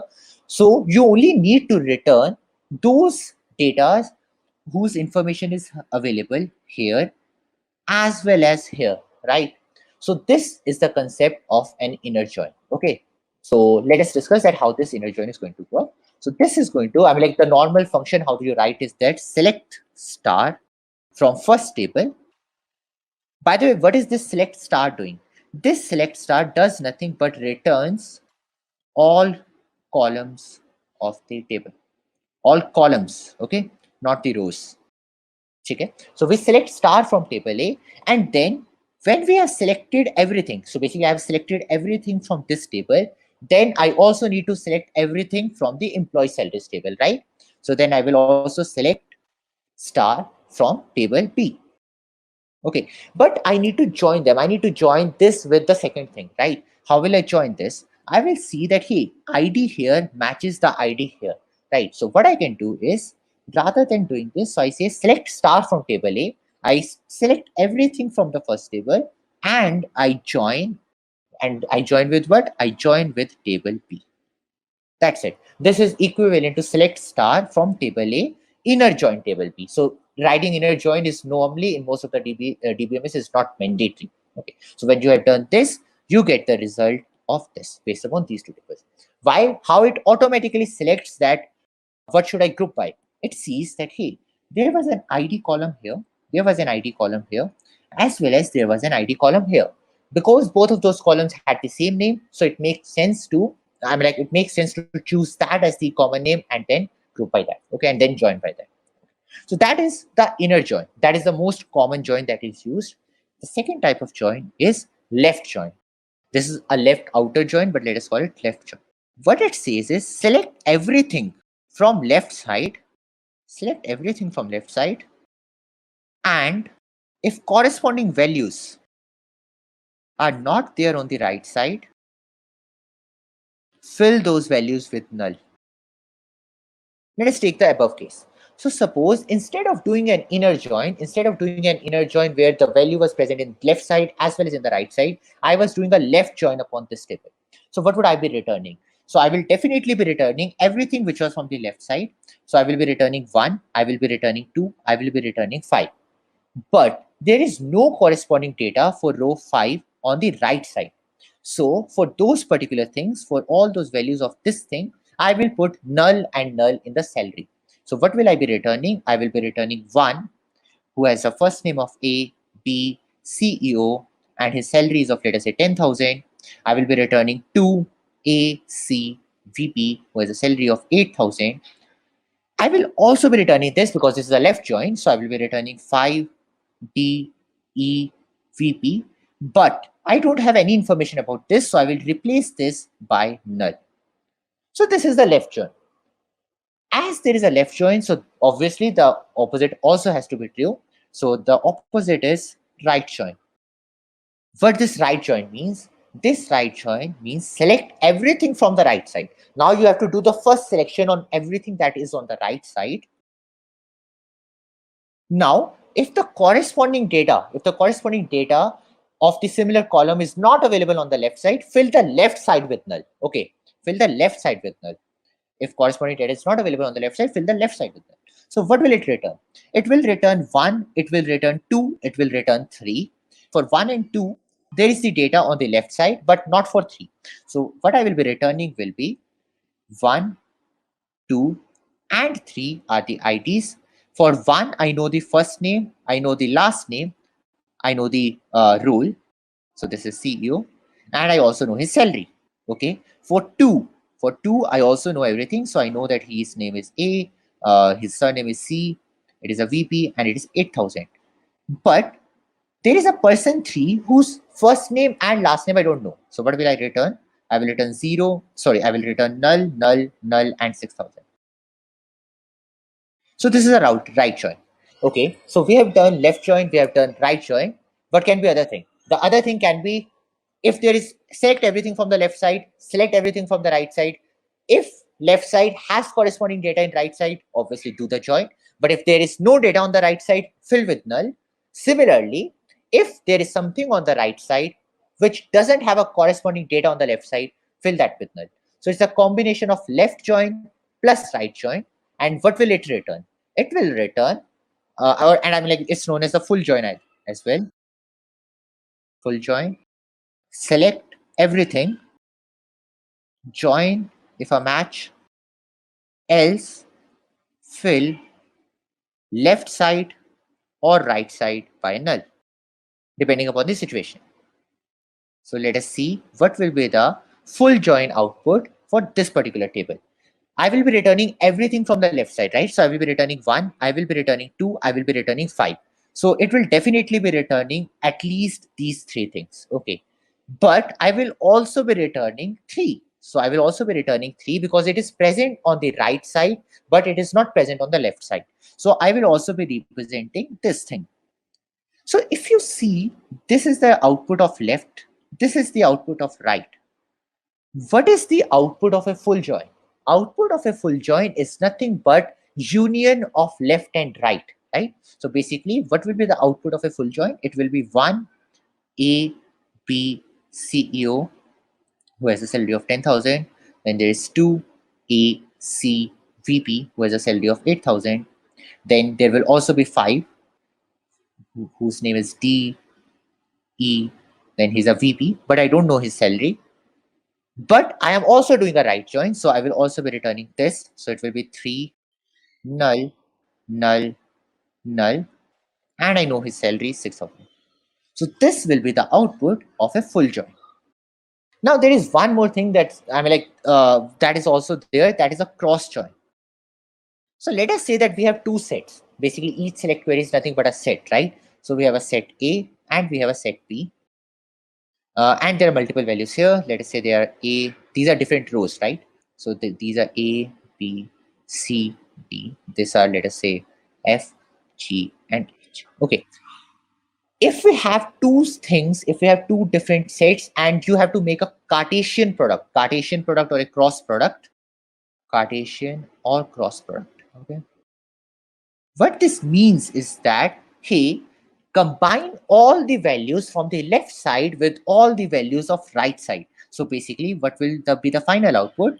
There will be this one row, these. So there are 3 rows. Similarly, there are 3 rows from here. There are 3 rows from here. And similarly, 3 rows from the final D.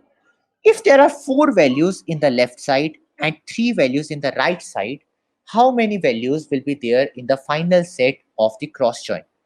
If it is a cross join and one side has 4 values and the right side has 3 values, the final values will be nothing but 4 multiplied by 3. Why?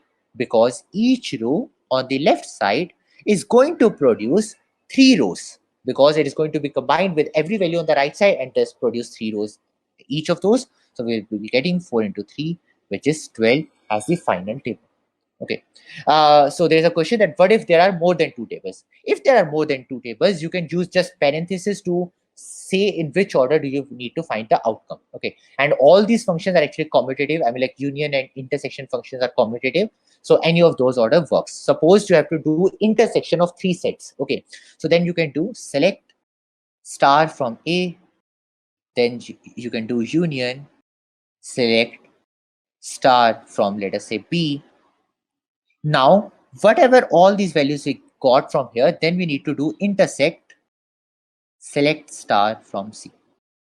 So we can put this in parentheses so that this is executed first, then an intersection with this thing will be executed, and there will be an outer parenthesis as well. So I mean, like, we can group those statements together as we want them to do. Okay, great. Now we have been discussing a lot different kind of, I mean, like, joins, but what are we actually working upon? We are actually working upon the data. We are actually working upon getting the data. Suppose you have the data, what is your main idea? I mean, like, you want to get that data as fast as you want to, right? I mean, like, you want that, hey, please get me the data as soon as you can. Okay, so you need to ensure that my queries should run fast. How will you make the queries run fast? I think everyone must have heard about arrays, right? Everyone must have heard about arrays, and you guys would have also heard about hash maps. What is the difference between searching a value in an array and searching a value in a hash map? Searching in an array is a linear time operation, whereas searching, I mean, like, if the array is not sorted, and searching in a hash map is probabilistic order of 1, right? Okay, so what we observed from here was that, hey, in a hash map, we use some kind of different space or some other optimization or some other conversions to improve our search time complexity, right? Yeah. So if we want to optimize, if we want to speed up our queries, we can probably use some other memory. We can use some memory to speed up our queries. Okay. Using some memory to speed up queries is known as indexing. Okay. Now let us say that you know that, hey, a lot of times, I need to find all those students who had total score greater than 80, So suppose you have a table, suppose you have a student table in which there is an ID, there is a name, and there is a total score. Again, recall that, hey, SQL is not a array. SQL is a set. Okay, and there is no order in a set. A set can be returned in any random order. So suppose there is an ID student here who has a name A and whose score is 60. Then there can be 2 whose name is B, whose score is 10. Then there is a 3 whose score is 90, and let us say his name is C. Then there is 4 whose also name is A. It can happen that 2 people have the same name. Then it's also 80. Then there is 5 whose name is L, let us say, and his score is 5. Okay, now always there are a lot of queries that come that, okay, each query you have is that, hey, find all the users, or find total number of users who had sum or who had score greater than equal to X. If it was an array, I mean, like, if suppose this was the final data set that you had, and you knew that you are getting a lot of function calls just finding score greater than equal to X, would you like this data to be arranged in some kind of order? You would like that, hey, if this data is sorted by the total score, right? If this data is sorted by total score, then you can answer each of these queries using binary search in order of log n, right? So you need to do some kind of post processing. Okay, and also you need to know what are the common operations that your database has, or what are the common queries that your database has. So this is known as a database indexing. What is an index? First of all, an index is nothing but a data structure. To study which is a data structure that actually does that is not the scope of today's lecture, but if you want to study that, you should definitely see about that B tree and B plus trees. What are these? So this is how indexes are actually, I mean, like, most of the times implemented. So an index is nothing but a data structure that provides quick lookup. Okay, because you need to arrange the data. I mean, like hash table is also nothing but a data set, right? So quick lookup based upon a query, based upon queries in a column or a set of columns.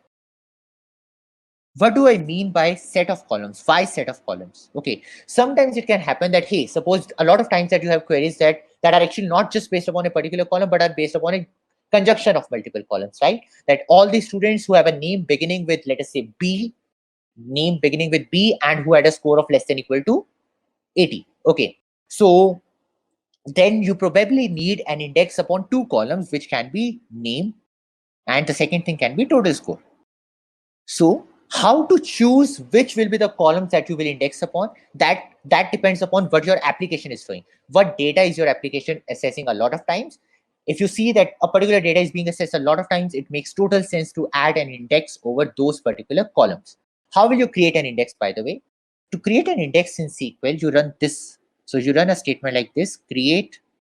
So by the way, I mean, like if you ever have to create something in SQL, you use the create statement. If you have to create a table, you use this. You have to create a database, you use this. In this time, you have to create an index. So you do create index. You can also name the index. Okay, I mean, like you can call the name of index, something that you want to do. So let us say that I call this index name score. So I create an index whose name is name score. Then I also need to specify what are the columns that I'm creating that index upon. So I'm creating that index upon columns that are name and total score. But these columns can be present on a large number of tables, right? These columns can be present in a lot of tables. How to decide that which is the table I'm talking about? So I also need to mention the table. So I will say on students, name and total score. So if I run this particular query, it will create an index upon these two things. What is the disadvantage of an index though? The disadvantage of an index is that it needs extra space, but that is fine. An extra space is not a big issue, but it can slow down writes. So let us say that, okay, let us say we don't know about B trees or B plus trees, but you had to actually implement an index yourself. Okay, if you had to implement an index yourself on this particular thing, you can say that, okay, I will always maintain this table in sorted order of table score. And then if insertions happen on this particular table, what will be the time taken to insert? It will be linear, right? So I'm like, because you always need to ensure that the table is sorted, so then you can't do it in, I mean, like in order of one or in constant time. So indexes can slow down writes because they need to process the new data that it achieved. Okay, that is an issue with indexes, but otherwise they are actually always beneficial. Okay, great. Now, what kind of indexes can be there? The indexes can be of two types. I mean, there are two ways in which you can classify indexes. The very first way in which you can classify indexes is unique and non-unique index. What does unique index says? Unique index basically allows you to maintain that if a particular data is if there is a duplicate in a particular column or in a particular set of columns of the data. Suppose you have a data in which you want to always ensure that no two no two students have the same name. No two students have the same name. How can you do that? To do this thing, you can create a unique index on name column of students, right?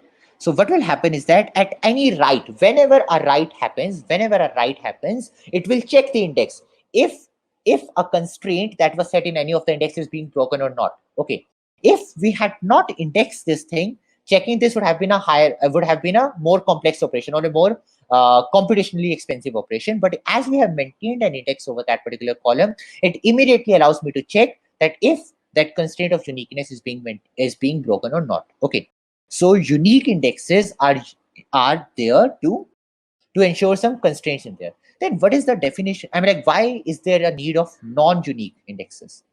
Non-unique indexes exist to speed up the query. So while unique indexes, the main purpose of unique indexes is to maintain the constraints or data integrity, right?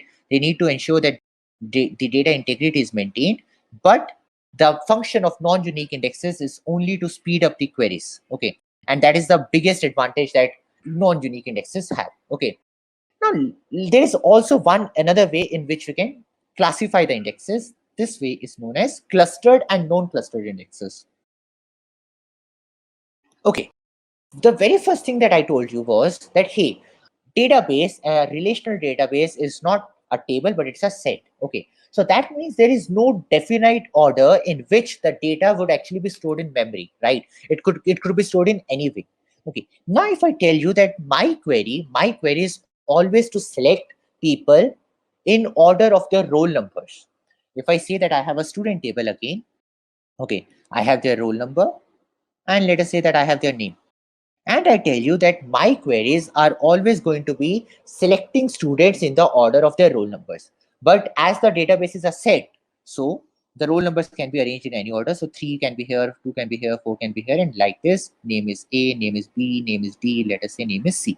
Okay, so data can be arranged in this order, but I tell you my queries fetch students always in order of roll numbers. Now, what would you like to have? I'm like, will there be something that makes immediate sense that, hey, if my queries are always fetching data in the order of roll numbers, should I arrange my data in the order of roll numbers? If I have arranged my data in the memory in the order of roll numbers, it will speed up my queries, right? Because then I need to just iterate over the data and I'm done. Okay. So what clustered indexes allow you? Clustered indexes, they change the way data is stored in the database as per the index. So if I create a clustered index based upon roll number, what will it basically do? Inside the memory, inside the storage where the data is actually stored, this will change to 1, 2, 3, 4, and 1 has C, 2 has B, 3 has A, and 4 has D. So now, if my queries are always in the order of roll numbers, they will become very fast. Okay, so that is what clustered indexes are. But what are non-clustered indexes? Non-clustered indexes maintain a separate data structure to optimize queries. Let us just see only this definition of clustered indexes. If clustered indexes change the way in which data is stored in the memory, can I have more than one clustered index? No, right? Because if I have more than one clustered index, then I need to store the data inside the memory as per the conditions of two indexes, which is not possible, right? Because there can be only one way in which I can dictate the order the data has to be stored in the storage, right? Okay. So one issue with or basically one thing with the clustered indexes is, the very first thing is that there can be only one clustered index, while there can be multiple non-clustered indexes. Okay. The second difference between clustered and non-clustered index can be that the clustered index changes the order. Clustered index affects how data is stored in memory, while non-clustered indexes don't. Okay. Okay. Okay. Let us say that we have these two things. If we have a clustered index upon a particular column, and also if we have a non-clustered index upon a particular column, which of those do you think will be faster? If we have a clustered index, basically because clustered index is actually directly affecting the data set, right? And it is storing the data in the way you are assessing. Also, you have a non-clustered data set. Which of those do you think will be speeding up the queries more? Obviously, the clustered index will have even faster queries, right? Clustered indexes have faster performance with respect to non-clustered. Okay, because in a non-clustered index, you actually first talk with a different data structure, and then that data structure depicts that, okay, now fetch this data, now fetch this data. Whereas in a clustered index, the data itself is stored in that manner, and thus it helps you to speed up those queries. Okay, great. Now let us actually talk about something called as views. What are views? what a view is. Let us say that I need to have one source of truth. Okay, so I say that there is always one source of truth, and a lot of times I'm storing data about students again, let us say, and I am also storing their gender. I have students, suppose I have their ID, I have their name, I have their batch, and I have their gender. Okay, so let us just write few things. A 2020, gender can be male. 2, which can be B, which is 2020, gender can be female. And 3 can be A, let us say C, whose batch is 2018, who can be, let us say, again female. And 4 can be T, 2019, can be male.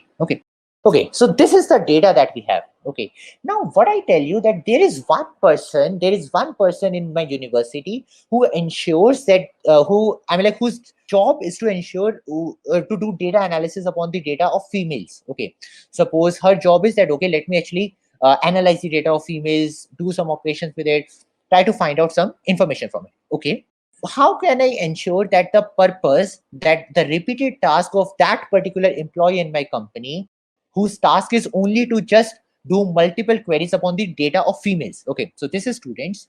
Then one way can be that I create another female students table.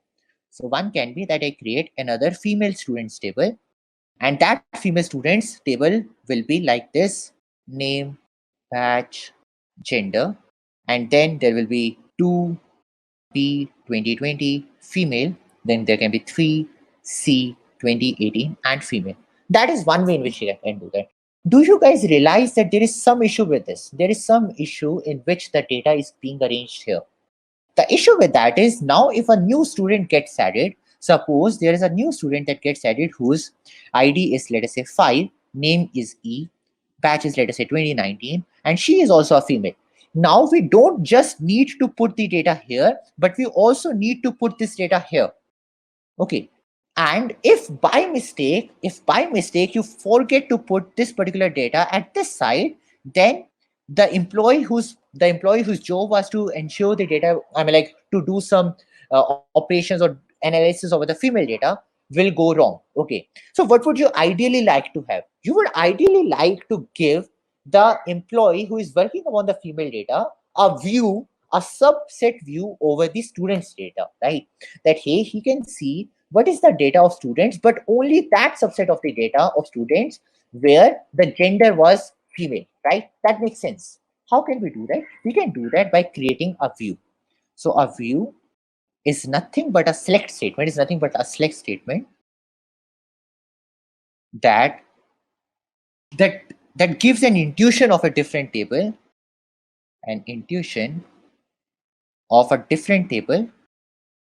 while in reality data is present only at one location.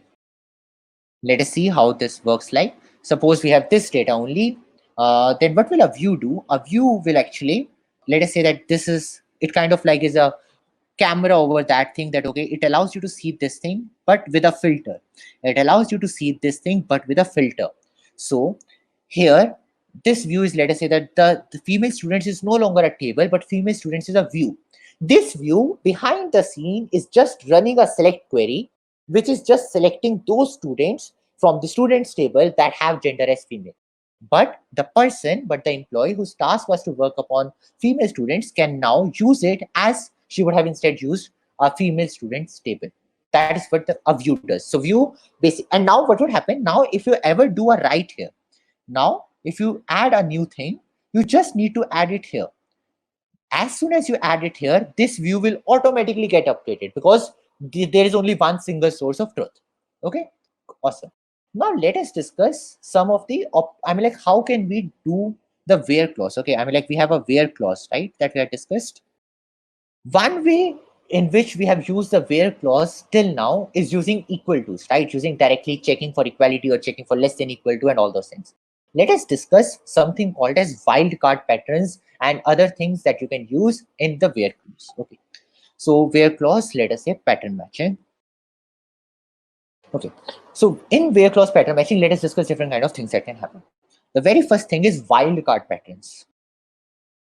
Suppose suppose a complaint comes to you about a person, and the person who actually did the complaint didn't know the exact name of the person who did the crime. Okay, and then what he tells you that I just know one thing, that hey, his name starts with KH. That's the only thing that you know. Now you can't just do a DB query. You can't just do a SQL query where name is equal to KH, something like that, right? So you would like the name. I mean, like, so you want to do a SQL query where name starts with KH. Okay, how can you write such query in SQL? In SQL, you can have pattern like K percentage. What KH percentage means? This means KH and followed by any sequence of vectors. This can represent KH. This can also represent KHA. This can also represent KHAY, and similarly, right? Great.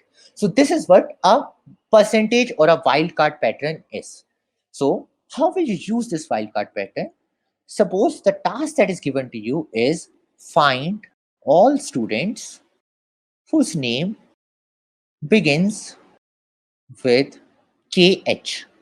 Okay, suppose this is what the data that is, I mean, like the question that is given to you, and the data set is something like this. This is the student table, and in this student table, you have an ID, you have the name, and you have, let us say, batch. That should suffice. So there is a student with ID 1 whose name is Khyati, and the batch is 2016. Then there is student name number 2 whose name is, let us say, Aman, and whose batch is also 27, let us say 2017. Then there is student 2 who is Khayal, let us say, that might also happen. Then his batch is 2016. You need to find all the students, and let us say that there is also one more whose name is Kamal. Now, what will this query do?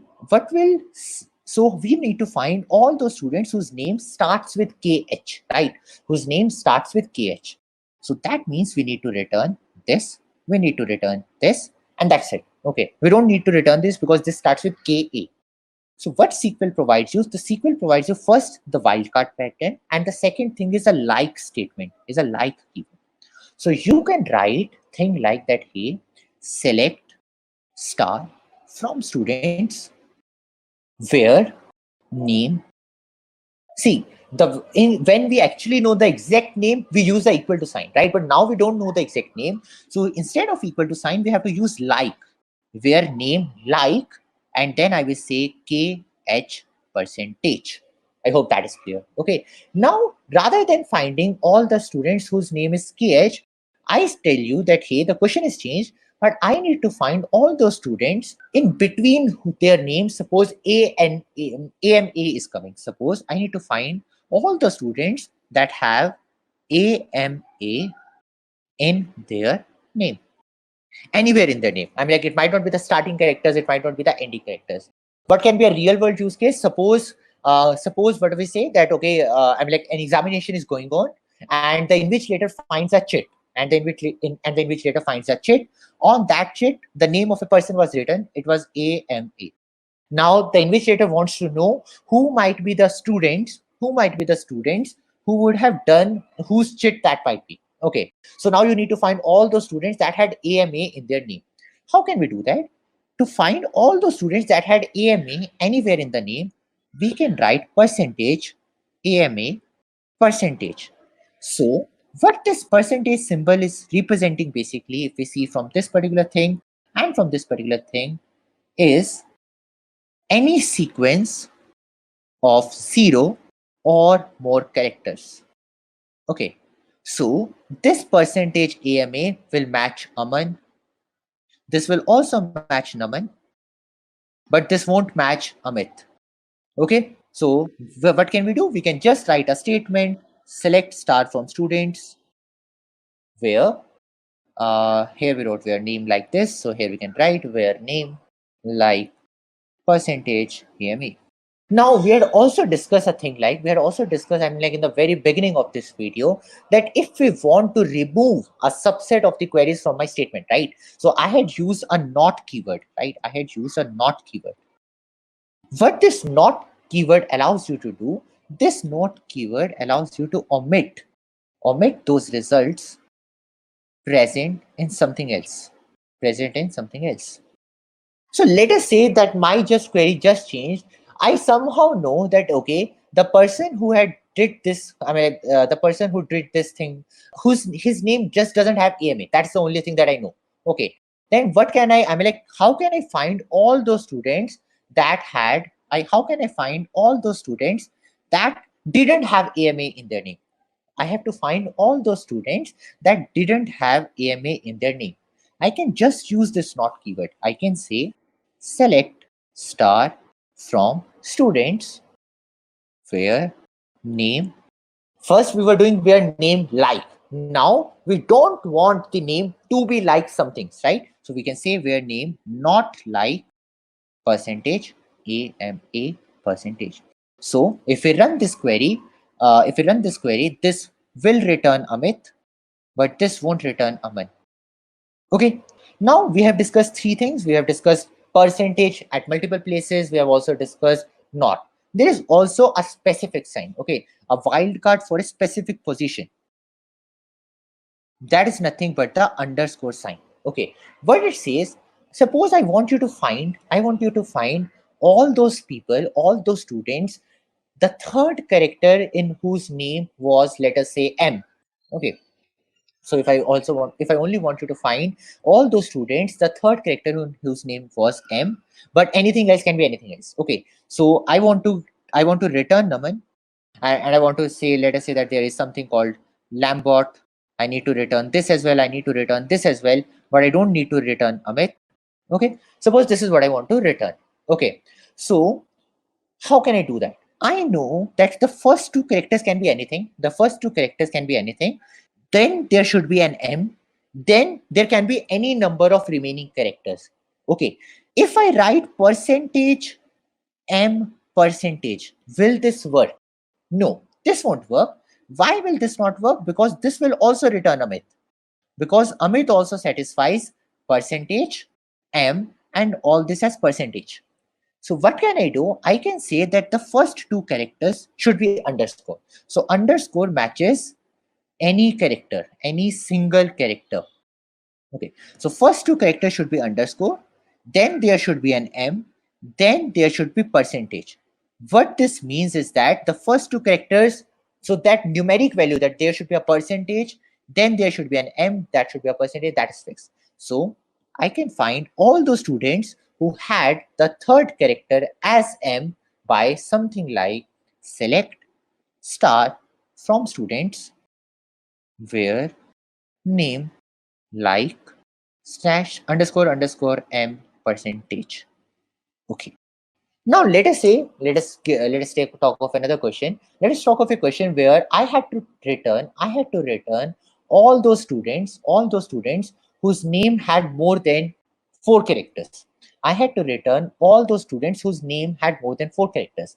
How can you do that? If the name has to have more than four characters, we know that the first three characters can be anything. The first four characters can be anything. So we can just write that by underscore, underscore, underscore, underscore. That means the first four characters can be anything. Then it can be percentage. There can be any number of characters after this.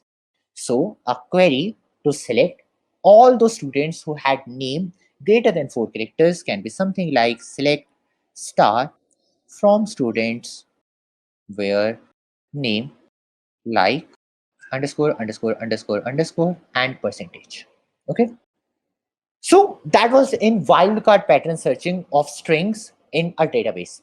Let us also talk about what kind of database, like what kind of operations can actually have can happen on a database. Because if you are using a database management system, you need to know what are your requirements, right? What kind of data that you want to have, okay, or what kind of operations happen, or what kind of requirements are there from the data set, so that you can choose a database system that actually conforms to those requirements. So there can be two kinds of database management systems that are commonly known. The first type of database management systems are OLTP, and the second thing is OLAP. So how to distinguish between these two? You can distinguish between these two types of data sets using the word T and A. Okay, what does T means? T means transactional. What does A means? A means analytics. Let us try to understand the difference between OLTP and OLAP. So as we see from the name that OLTP database is more for transactional things. Okay, what do we mean by transactional things? Transactional thing is a large number of queries, but each query is very small. Okay, I mean, like, let us say that very simple thing. Let us say that I just need to select all those. I mean, like, I just need to increment the value of something by 1, or let us say that I still have the students table and I have their marks as well. Let us say, so I have students tables, I have their marks. Let us say the student table has something like this: ID, comma name, comma marks. Okay, so there is ID 1, A, initially his marks are 20, then 2, B, 30, something like this. Okay, so now my queries are things like, hey, my queries something are like that, hey, insert a value or update a value, things like that. These are very small operations, but these operations are happening a lot of times. In those scenarios, you need a transactional database management system.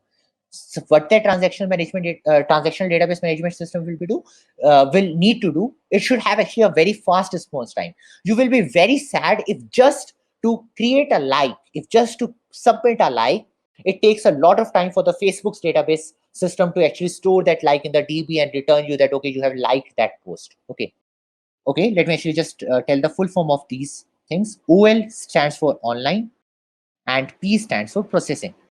So online transactional processing and online analytical processing. Okay, so this is the difference between OLTP and OLAP. Okay, so in an OLTP database, I need fast response time.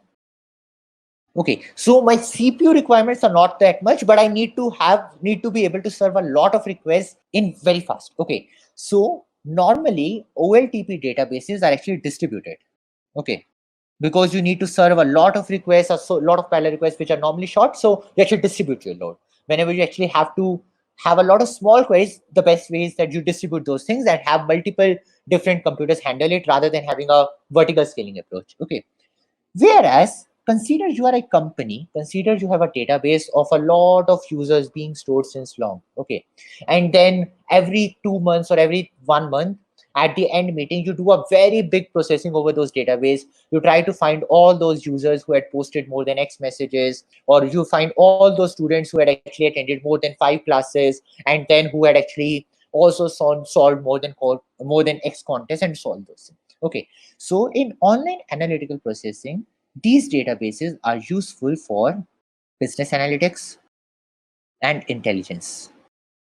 Smaller number of queries happen, but each query is quite complex, can be quite complex, we will say. Okay, because I mean, like, one query might be fetching from a lot of tables and doing a join between them and trying to find a lot of other things.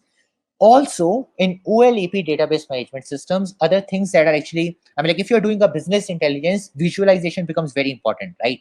So visualization, etc., are common features. Okay, so in this thing, being distributed is one important aspect, but in this thing, having a large support for visualizations and other thing is a more important task. Okay, now let us actually talk about a very important thing in database design. I mean, like, how will you even create I mean, like, how did we decide that what tables do we need to create, or what do we need to store in what table? How did we decide that? Let us discuss this. Actually, this is a very important topic as in terms of database management systems, in terms of understanding database management systems. This is normalization. Normalization allows you to have good database design. Good database design in terms of what? In terms of how we are arranging entities and relationships between them. Okay, so normalization also allows you to reduce data redundancy. Okay, let us say I had the student table again. In the student table, now I'm also storing the address of everyone. I'm also storing the address of everyone. Okay, so let us say that student has ID, he has a name, he has a city where he lives, he has a pin code, and these are the things that I need to store. Okay, so let us say that this is the database. So let us say that we have ID1, his name is A, he lives in Delhi, and his pin code does not live in Delhi because Delhi has multiple pin codes. Let us say he lives in a city XYZ. that has only one pin code, and let us say that the pin code is 110001. Then let us say that there's a student 2 whose name is B, who lives in city ABC, and the pin code is 133001. Then there's a student 3 who also lives in city, whose name is C, who also lives in city XYZ, and the name is 110001. Okay. Suppose after a few days, government decides that, okay, we will be changing the pin code of the city XYZ. What can happen? What can be an issue in this database design, this database schema design? The issue can happen is that, hey, suppose government says that the city with XYZ will now have a pin code of 127201. Suppose this is the pin code that the new pin code of XYZ has to be. Now, if this happens, what you will have to do is you will have to go on this student table everywhere where 110001 is there. You have to change 127201, you have to change 127201, and all those things, which is a very bad design, right? What can also happen is that suppose there was also another student C, let us say D, he lived in city XYZ and had a pin code of 11001, but you somehow forgot to change this. And that's a bad thing for you. Now your data at some places is storing the pin code 127201 for the city XYZ, but at some places it is storing 110001. That means the data is not consistent. What do we mean by that? We mean irregularities in the information. So what would you ideally like to have? You would ideally like to have is that, hey, all these cities, the city and pin code, because a city can be recognized just by the pin code, right? So I would ideally like to have is that somewhere I'm maintaining the pin code and the city name. If I am somewhere maintaining the pin code and the city name, I can ensure that these consistency issues are reduced to minimum, right? So what will be very good for me is that let me have a ID, name, and pin code here. Or let us say, instead of having one table storing this, I can have a student table that only stores ID, that stores name, and that stores city ID, right? And I have another table, which is city table, that is storing city ID, city name, and pin code. Now we have 1A and let us say 1 here. Also we have 3C and 1. We have 4D and 1. Now we have 2B and 2, let us say. So we can say that the city ID 1 has name XYZ and has a pin code of 110001. City ID 2 has name ABC and 133001.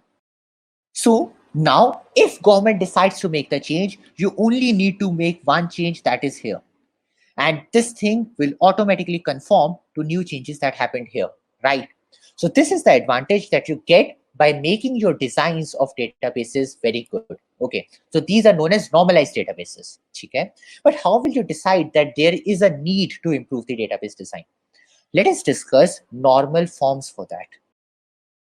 There are 6 normal forms actually, but greater than 3 normal forms are not actually used much. So we will be discussing here 1NF, 2NF, because those are more prominent. Let us discuss what 1NF says. A 1NF data, a table or a database schema design is known to be satisfying 1NF if there are no multi-valued attributes. What do we mean by no multi-valued attributes? Suppose you have a library management system, and in a library management system, you store which books have been allocated to a particular student. So you need to have a table, let us say allocation table, in which you have a student ID and you have a list of books. Okay, so suppose there is a student whose ID is 1 and he had bought and he had rented, let us say 5 books. So those books had ID 101, 120, 113, 120, and let us say 121, and let us say 180. Okay, so there can be a student 2 who has rented 3 books, let us say 11, 113, and 21. So on. This database schema design in which any of the table can have more than one rows is, in which any of the column can have multi-valued attributes, because this attribute has multiple values. This is not just a single value. This is not just an atomic value. So this does not satisfy 1NF.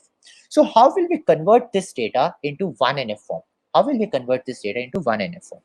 We can change this data into 1NF form by splitting this data. By splitting this data like this. Student ID and books, and say 1. He has 101, 1, 120, 1, 113, 1, 121, and 1, 180.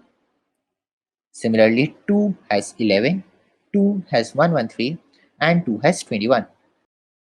Okay, this data, this satisfies 1NF, this does not satisfy 1NF. Okay, so that is how you convert a data set that is not satisfying 1NF into a data set, into a schema design that satisfies one normal form.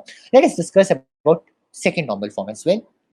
2NF data, I mean, like the exact theoretical definition of this is that there should not be any column, or a set of columns that can be uniquely identified, by anything other than the primary key or the candidate keys. I mean, like, what are the primary keys and what are the candidate keys?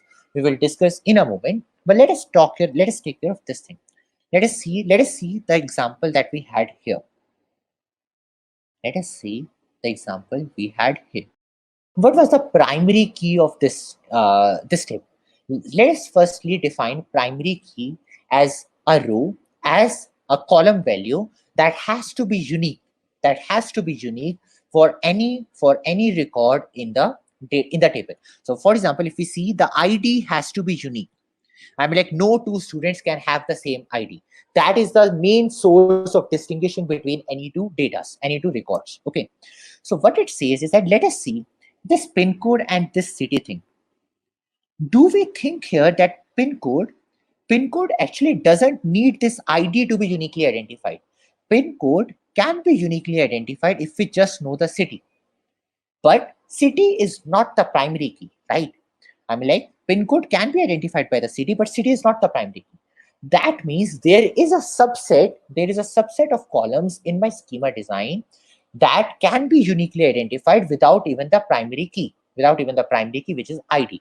So how can I convert this data set into second normal form is what we just did here. But the conversion that we had done here was nothing but the conversion of a data set that does not comply with second normal form into a data set that complies with the second normal form. Let us actually take one more example.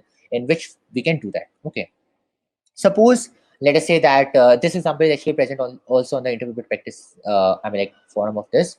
So what it says is that, hey, let us say we have a students table. We know the student ID, we know their name, and we also know if he's a Mr. or if he's a Mrs. Okay. Then we say that, okay, let us say that we have students, we have ID, we have name, we have gender, and we say that what is the salutation that we use for them. Okay. So let us say that salutation can only be Mr., Miss, or let us say it can be Doctor. Okay, these are the three salutations that are allowed. Okay, can we somehow know these three things by some other thing? I mean, like, let us say that currently I'm maintaining students like this. One whose name is A, whose gender is, let us say for now we have only Mr. and Miss. Okay, we name it A and gender is male. We have student B whose gender is female. We have student 3 whose gender is A, whose name is B. This salutation will always be Mr., this will be Mr., and this will be Miss, right? But actually what we realize here is that, hey, if we just know the gender, we actually know the salutation. So what happens if I suddenly decide that I will call all the males not Mr. but suppose Master? I might decide that. Then I will have to iterate over the students table. and update this and that can lead to consistency issues. So this is where, I mean, like, if these are the two columns that can be uniquely identified by something other than the primary key, we split these set of columns into a different table. So we split this by only maintaining gender here. So let us say that we are maintaining ID, name, and we are maintaining gender ID. Okay, so we are saying 1, 2, 3, he is A, he is B, he is A, then gender is 1, 2, 1. Then based upon gender ID, I can store the name. I can also know the salutation. So I can say that gender ID 1 is male and the salutation is Mr. And the gender ID 2 is female and the salutation is Miss. So this is how I convert a table or convert a schema design that's not into the second normal form into something that is a second normal form compliant. Okay, great. Now let us discuss one last thing before we actually end the today's lecture is something called as procedures. Okay, something called as procedures.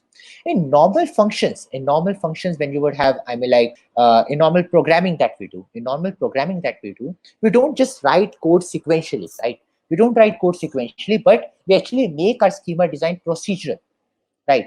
We say we have a function called print this, we have a function called do specific task to ensure that a SQL, I mean, like code, that means our normal program is modular. Okay, that should look modular. Okay, how can we do the same thing in SQL? In SQL, we have something called procedures. Procedures are nothing but select statements. They are also select statements that can be identified by a function call. We can create procedures, and each procedure is doing nothing but a select statement. Okay, so each procedure is doing nothing but a select statement. They are select statements that are identified by the name. Now, these procedures can be something that also manipulate the data, right? They can actually change the data as well, that whatever is in the data set at that particular location. So suppose there can be a procedure, or this can be update statements, modification statements. Okay.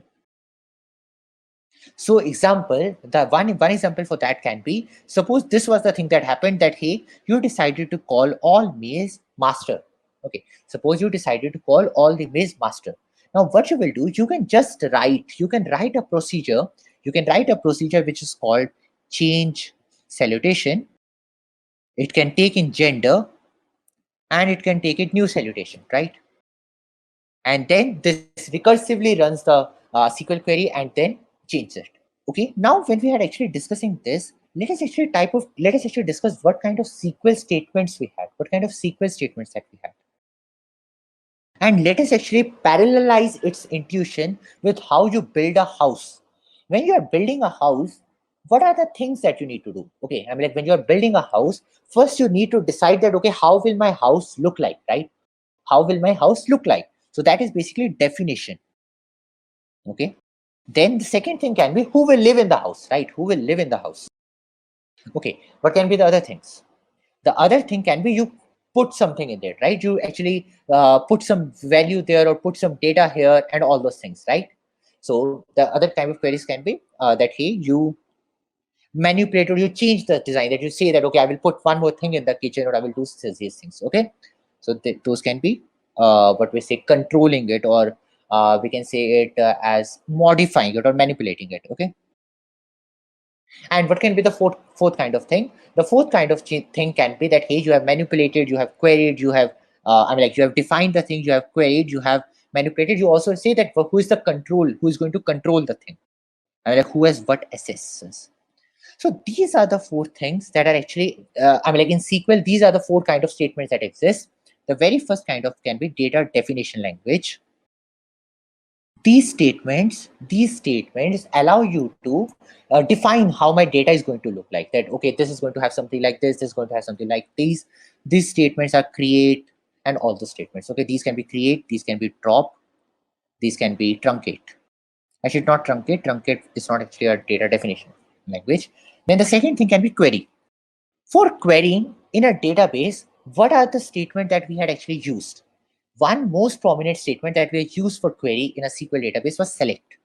So that is a SQL statement that is used for selection, for query, right? And the third thing can be manipulation.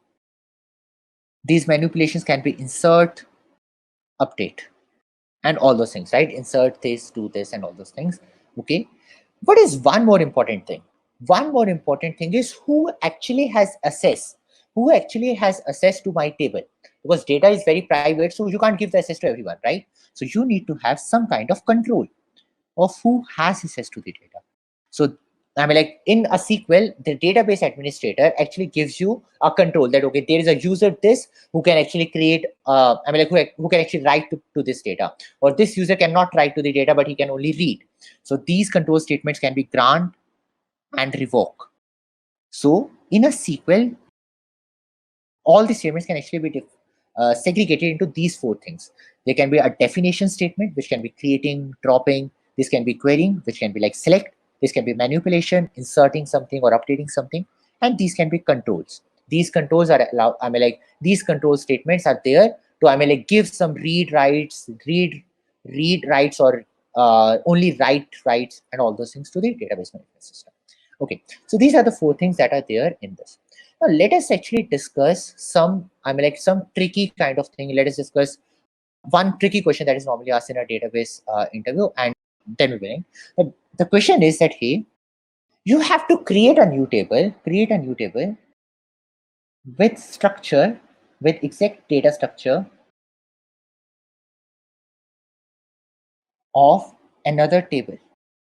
Okay, suppose there is a table called students, and you don't know that there is a table called students. You don't know this. Okay, so there is a table called students, but you don't know what is inside this table. So there is, suppose, ID, there is name, there is 2 3 more things, but only you know that there is a table called students, and you need to create a table called students copy, which should be having the exact same structure as the students table.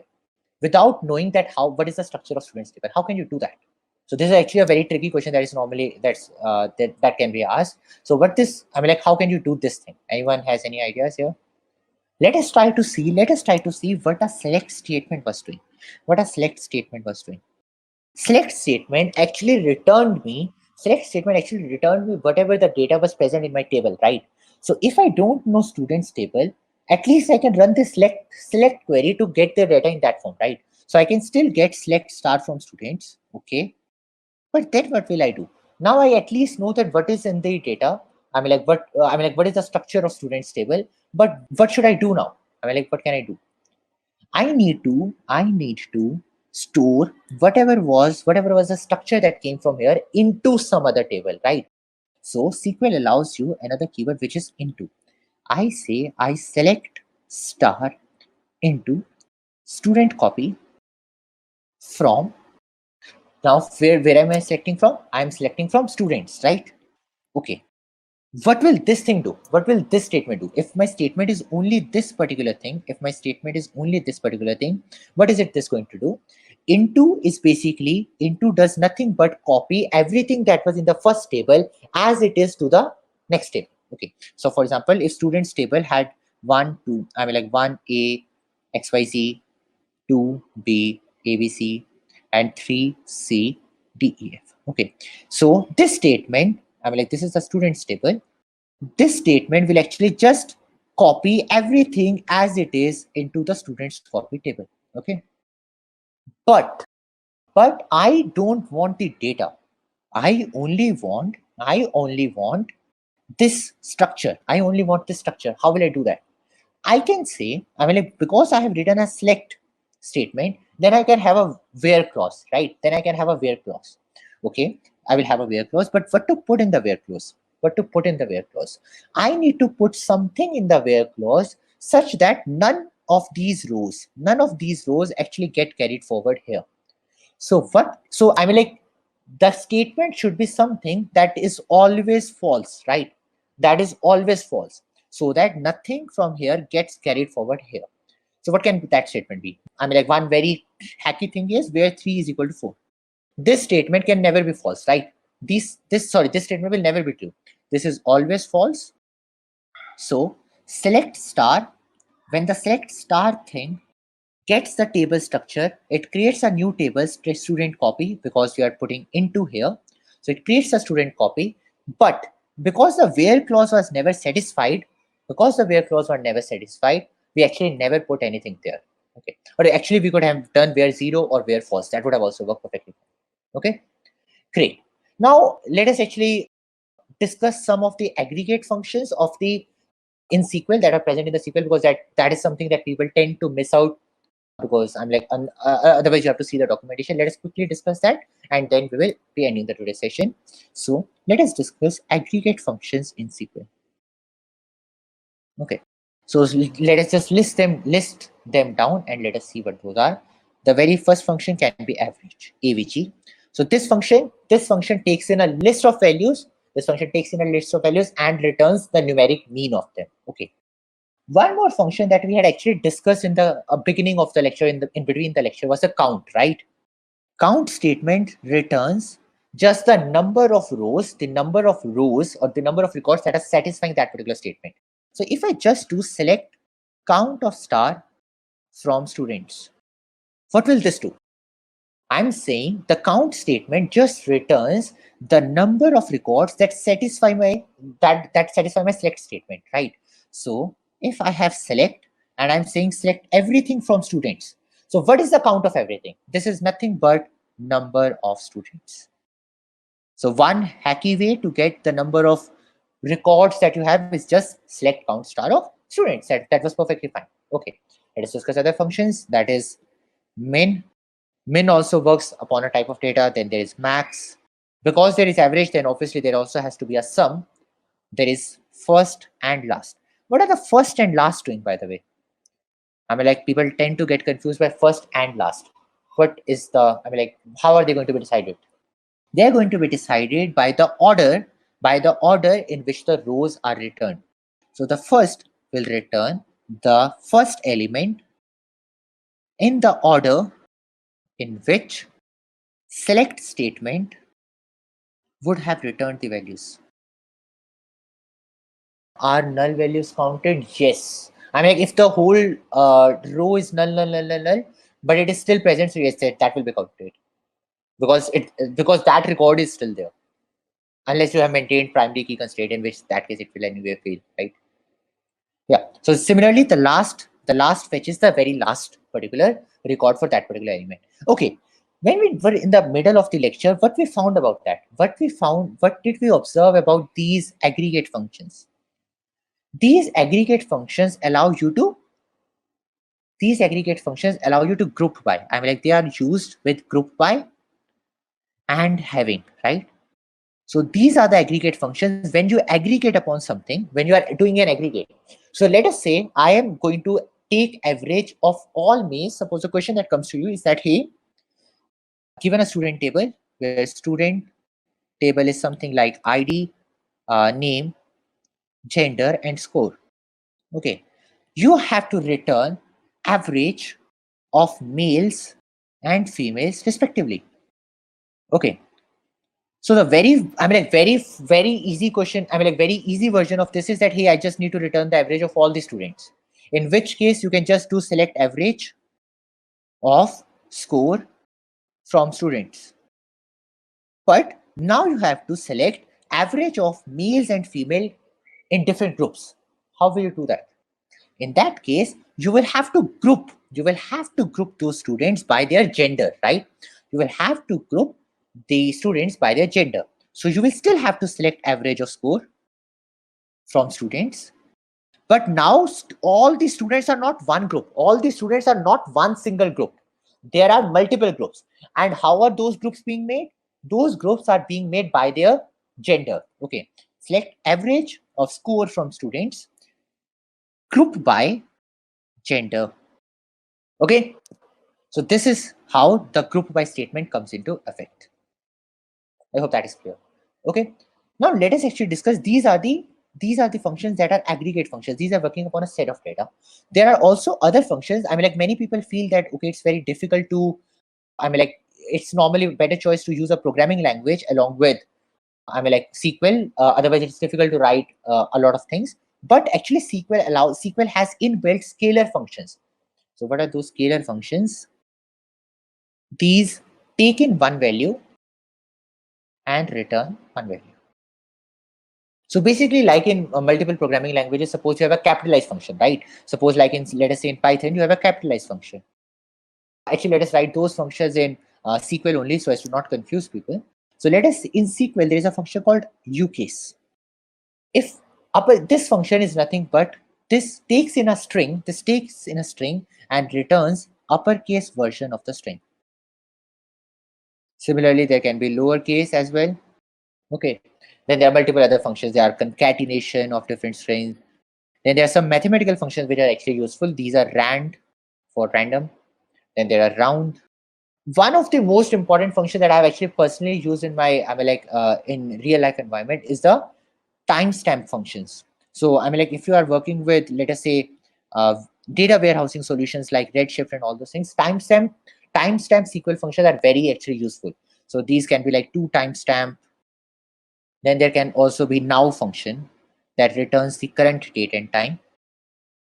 So one thing, most people think that SQL is just about the query language, it's just about querying, but it actually has a very strong set of inbuilt functions that are available directly that you can use and do a lot of tasks that you can actually probably do with only programming. Obviously you can't do a lot, many of them, but it's more than what normal people think to be. Okay, one thing actually we missed out in the medium of the lecture was keys, right? We actually missed discussing them in detail. So let's just throw a brief light on them and then we'll be ending it. Let's discuss primary keys and foreign keys and how to create those. And foreign keys. Even before we discuss primary keys, let us actually discuss a term called as candidate keys. Candidate keys are a set of column values which can uniquely identify every other value.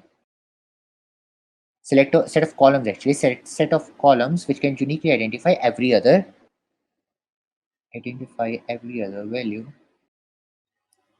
value in a record. What do we mean by this? So basically, let us take care of a student's key. Let us take care of a student's table again for the last time. So let us say the student has an ID, he has a name, and let us say he has marks. Okay, and that's it. Or let us say even has a gender. Okay. So let us say the student with ID A has name A, score 20, and gender M. Then ID student 2, he has name B, he has score 30, and gender female, he has 23, he has name C, 31, and male. Okay, so suppose I just tell you the ID of the student. If I just tell you the ID of the student, you can directly go and say that, okay, the student with that ID had this name, had that score, and that male. Okay. So if you just know the ID, you can know all these three things, right?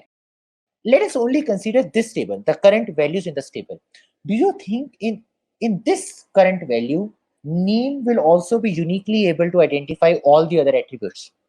If I tell you that please get me data where name is A, please get me data where name is A, will it be able to uniquely identify all the values? Yes. In the current set, it will be able to, because there is only one person with one name. So A has only one person, B has only one, C has only one.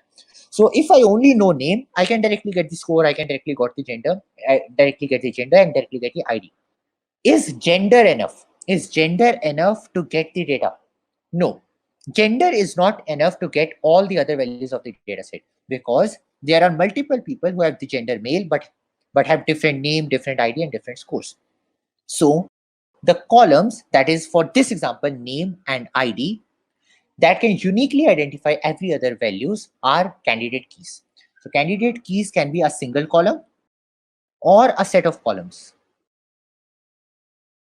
What is primary key then?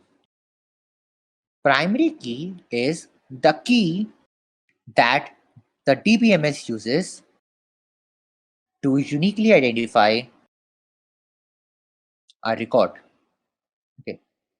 It can also be a single column, or it can be group of columns.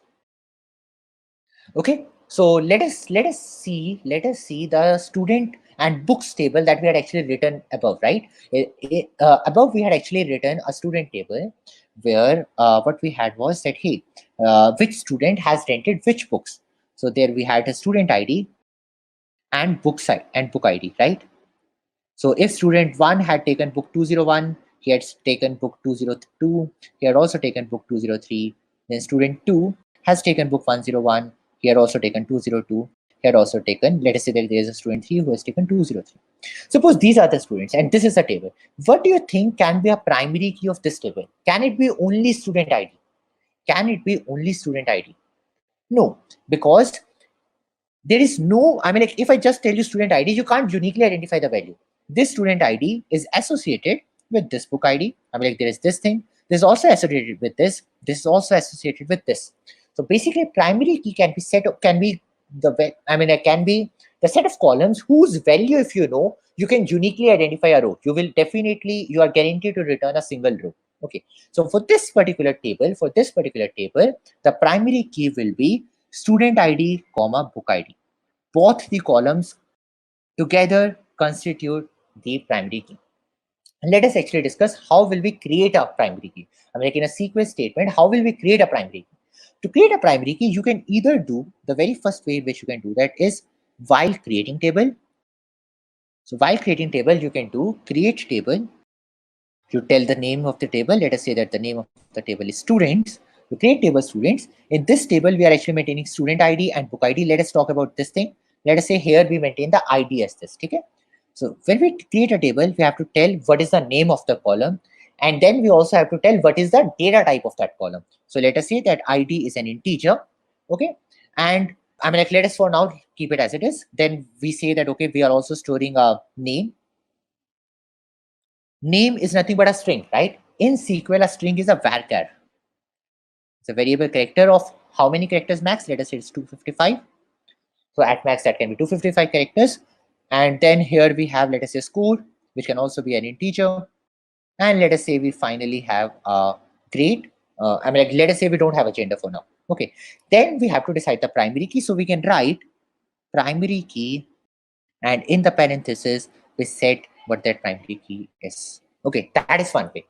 While we create the table, we actually write what is the primary key going to be. But suppose you had actually created the table and you forgot to add the primary key. What will you do? If you forget to do something that you had actually written while creating a data or while defining the data, you can use the alter keyword. Alter keyword is used to alter the initial data definition that you had done. So you can do alter table students where and you first you say that I am now going to alter my table. So that means I'm going to add something to it.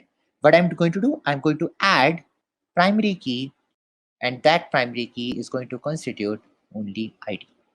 That is how I use the alter keyword and get this particular thing done. Okay, so that is about the primary keys. Let us actually briefly discuss, I'm like, before we come to foreign keys, let us actually briefly discuss the constraints. Okay, so I also want that, hey, I tell you that there should not be any student whose name is empty. Okay, I don't want any student whose name should be empty. Okay, that means I want that student's name should definitely be present. So SQL provides us a list of constraints that we can use upon our data definition. Okay, so one of those constraints can be unique. Then the other constraints can be not null. Then there are other constraints like that can check a particular value. That, okay, unique constraint says that value in a column or a group of columns should never be duplicated. Okay, not null says value should never be empty. Then one of the constraints that we have discussed is primary key. That primary key by default says that it should be unique and it should be not null. Okay, then there is also one more constraint that we can say default. So I tell that, hey, if I somehow miss to give the value of a particular column, please set it to this value. Please set it to the default value. Okay. Then one thing can be check. This check statement can actually verify that a value is satisfying a particular condition. For example, I can say that suppose I also had a gender here. So I can say that it's a gender and it's a character. Okay. Then I can maintain a check that, hey, gender should be only M or F. Okay. So this is what this is what we maintain by gender, that, okay, I put a constraint that, okay, there's no predefined constraint. So let me actually create my own constraint that, hey, the value of gender should only be M or F. Okay. And the next, there is also one more constraint, which is the foreign key. And let us discuss this foreign key constraint now. Okay. So what is a foreign key? When we actually were creating the original thing, when we actually created the employee table in above, what we had actually done, we had two tables, right? So the very first table that we had was employee data, in which there was an employee ID, his department, and let us say his title and all those things. Okay, let us say we had one this table, and the second table was, let us say, employee salary, and this had employee ID, and this also had salary. Okay, so if we have these two things, does it make sense? Does it make sense that, hey, there is an employee, but an entry corresponding to him is not present in the employee salary table? Does that make even any sense? No, right? Because I mean, like, if there is an employee here whose department is, let us say, tech, and his title is, let us say, CTO, then there can be another ID 2 whose department is, let us say, program management, and whose title is, let us say, hey, I mean, like, let's say it's a general one, it's program management 1. Then there can be another person 3 who is also a program manager, let us say his title is PM2 and all those things. And let us say there's 4 who is in tech and he's software engineer 1. Let us say these are the rows that we have. And corresponding to ID 1, I have a salary, let us say 200, 2000, let us say, and I have a salary 2, this has 3000. I have a salary 5, I have 6000, and I have a salary 3 who is, let us say, 4000, and I have a salary 4 who has, let us say, 2000. Does this make any sense? I'm like, there is a salary of an employee, but that employee does not exist. This does not make any sense, right? I mean, like, there should not be. I mean, like, there should not happen that, hey, in employee salary there is an ID, but that ID is not present in employee, right? So we need to ensure that if an employee salary is present here, that employee ID should also be present here as well, right? So we can add a foreign key to the employee salary table, but what should that foreign key reference to? That foreign key should refer to the ID column of the employee table. Okay, so what can it do? It can say, I mean, like, how can we add this? I can say that, hey, when I create the employee salary table, I say create table employee salary. Okay, when I'm creating the table, I need to have an ID. Then I also, this is an integer. Okay, and I also need to have, let us say, the salary, which is also an integer. Okay, now I need to add a foreign key. What is the foreign key upon? Foreign key is upon this ID, right? Foreign key I add upon this ID. But what should this foreign key refer to? What should this foreign key refer to? This foreign key should refer to ID in employee table, right?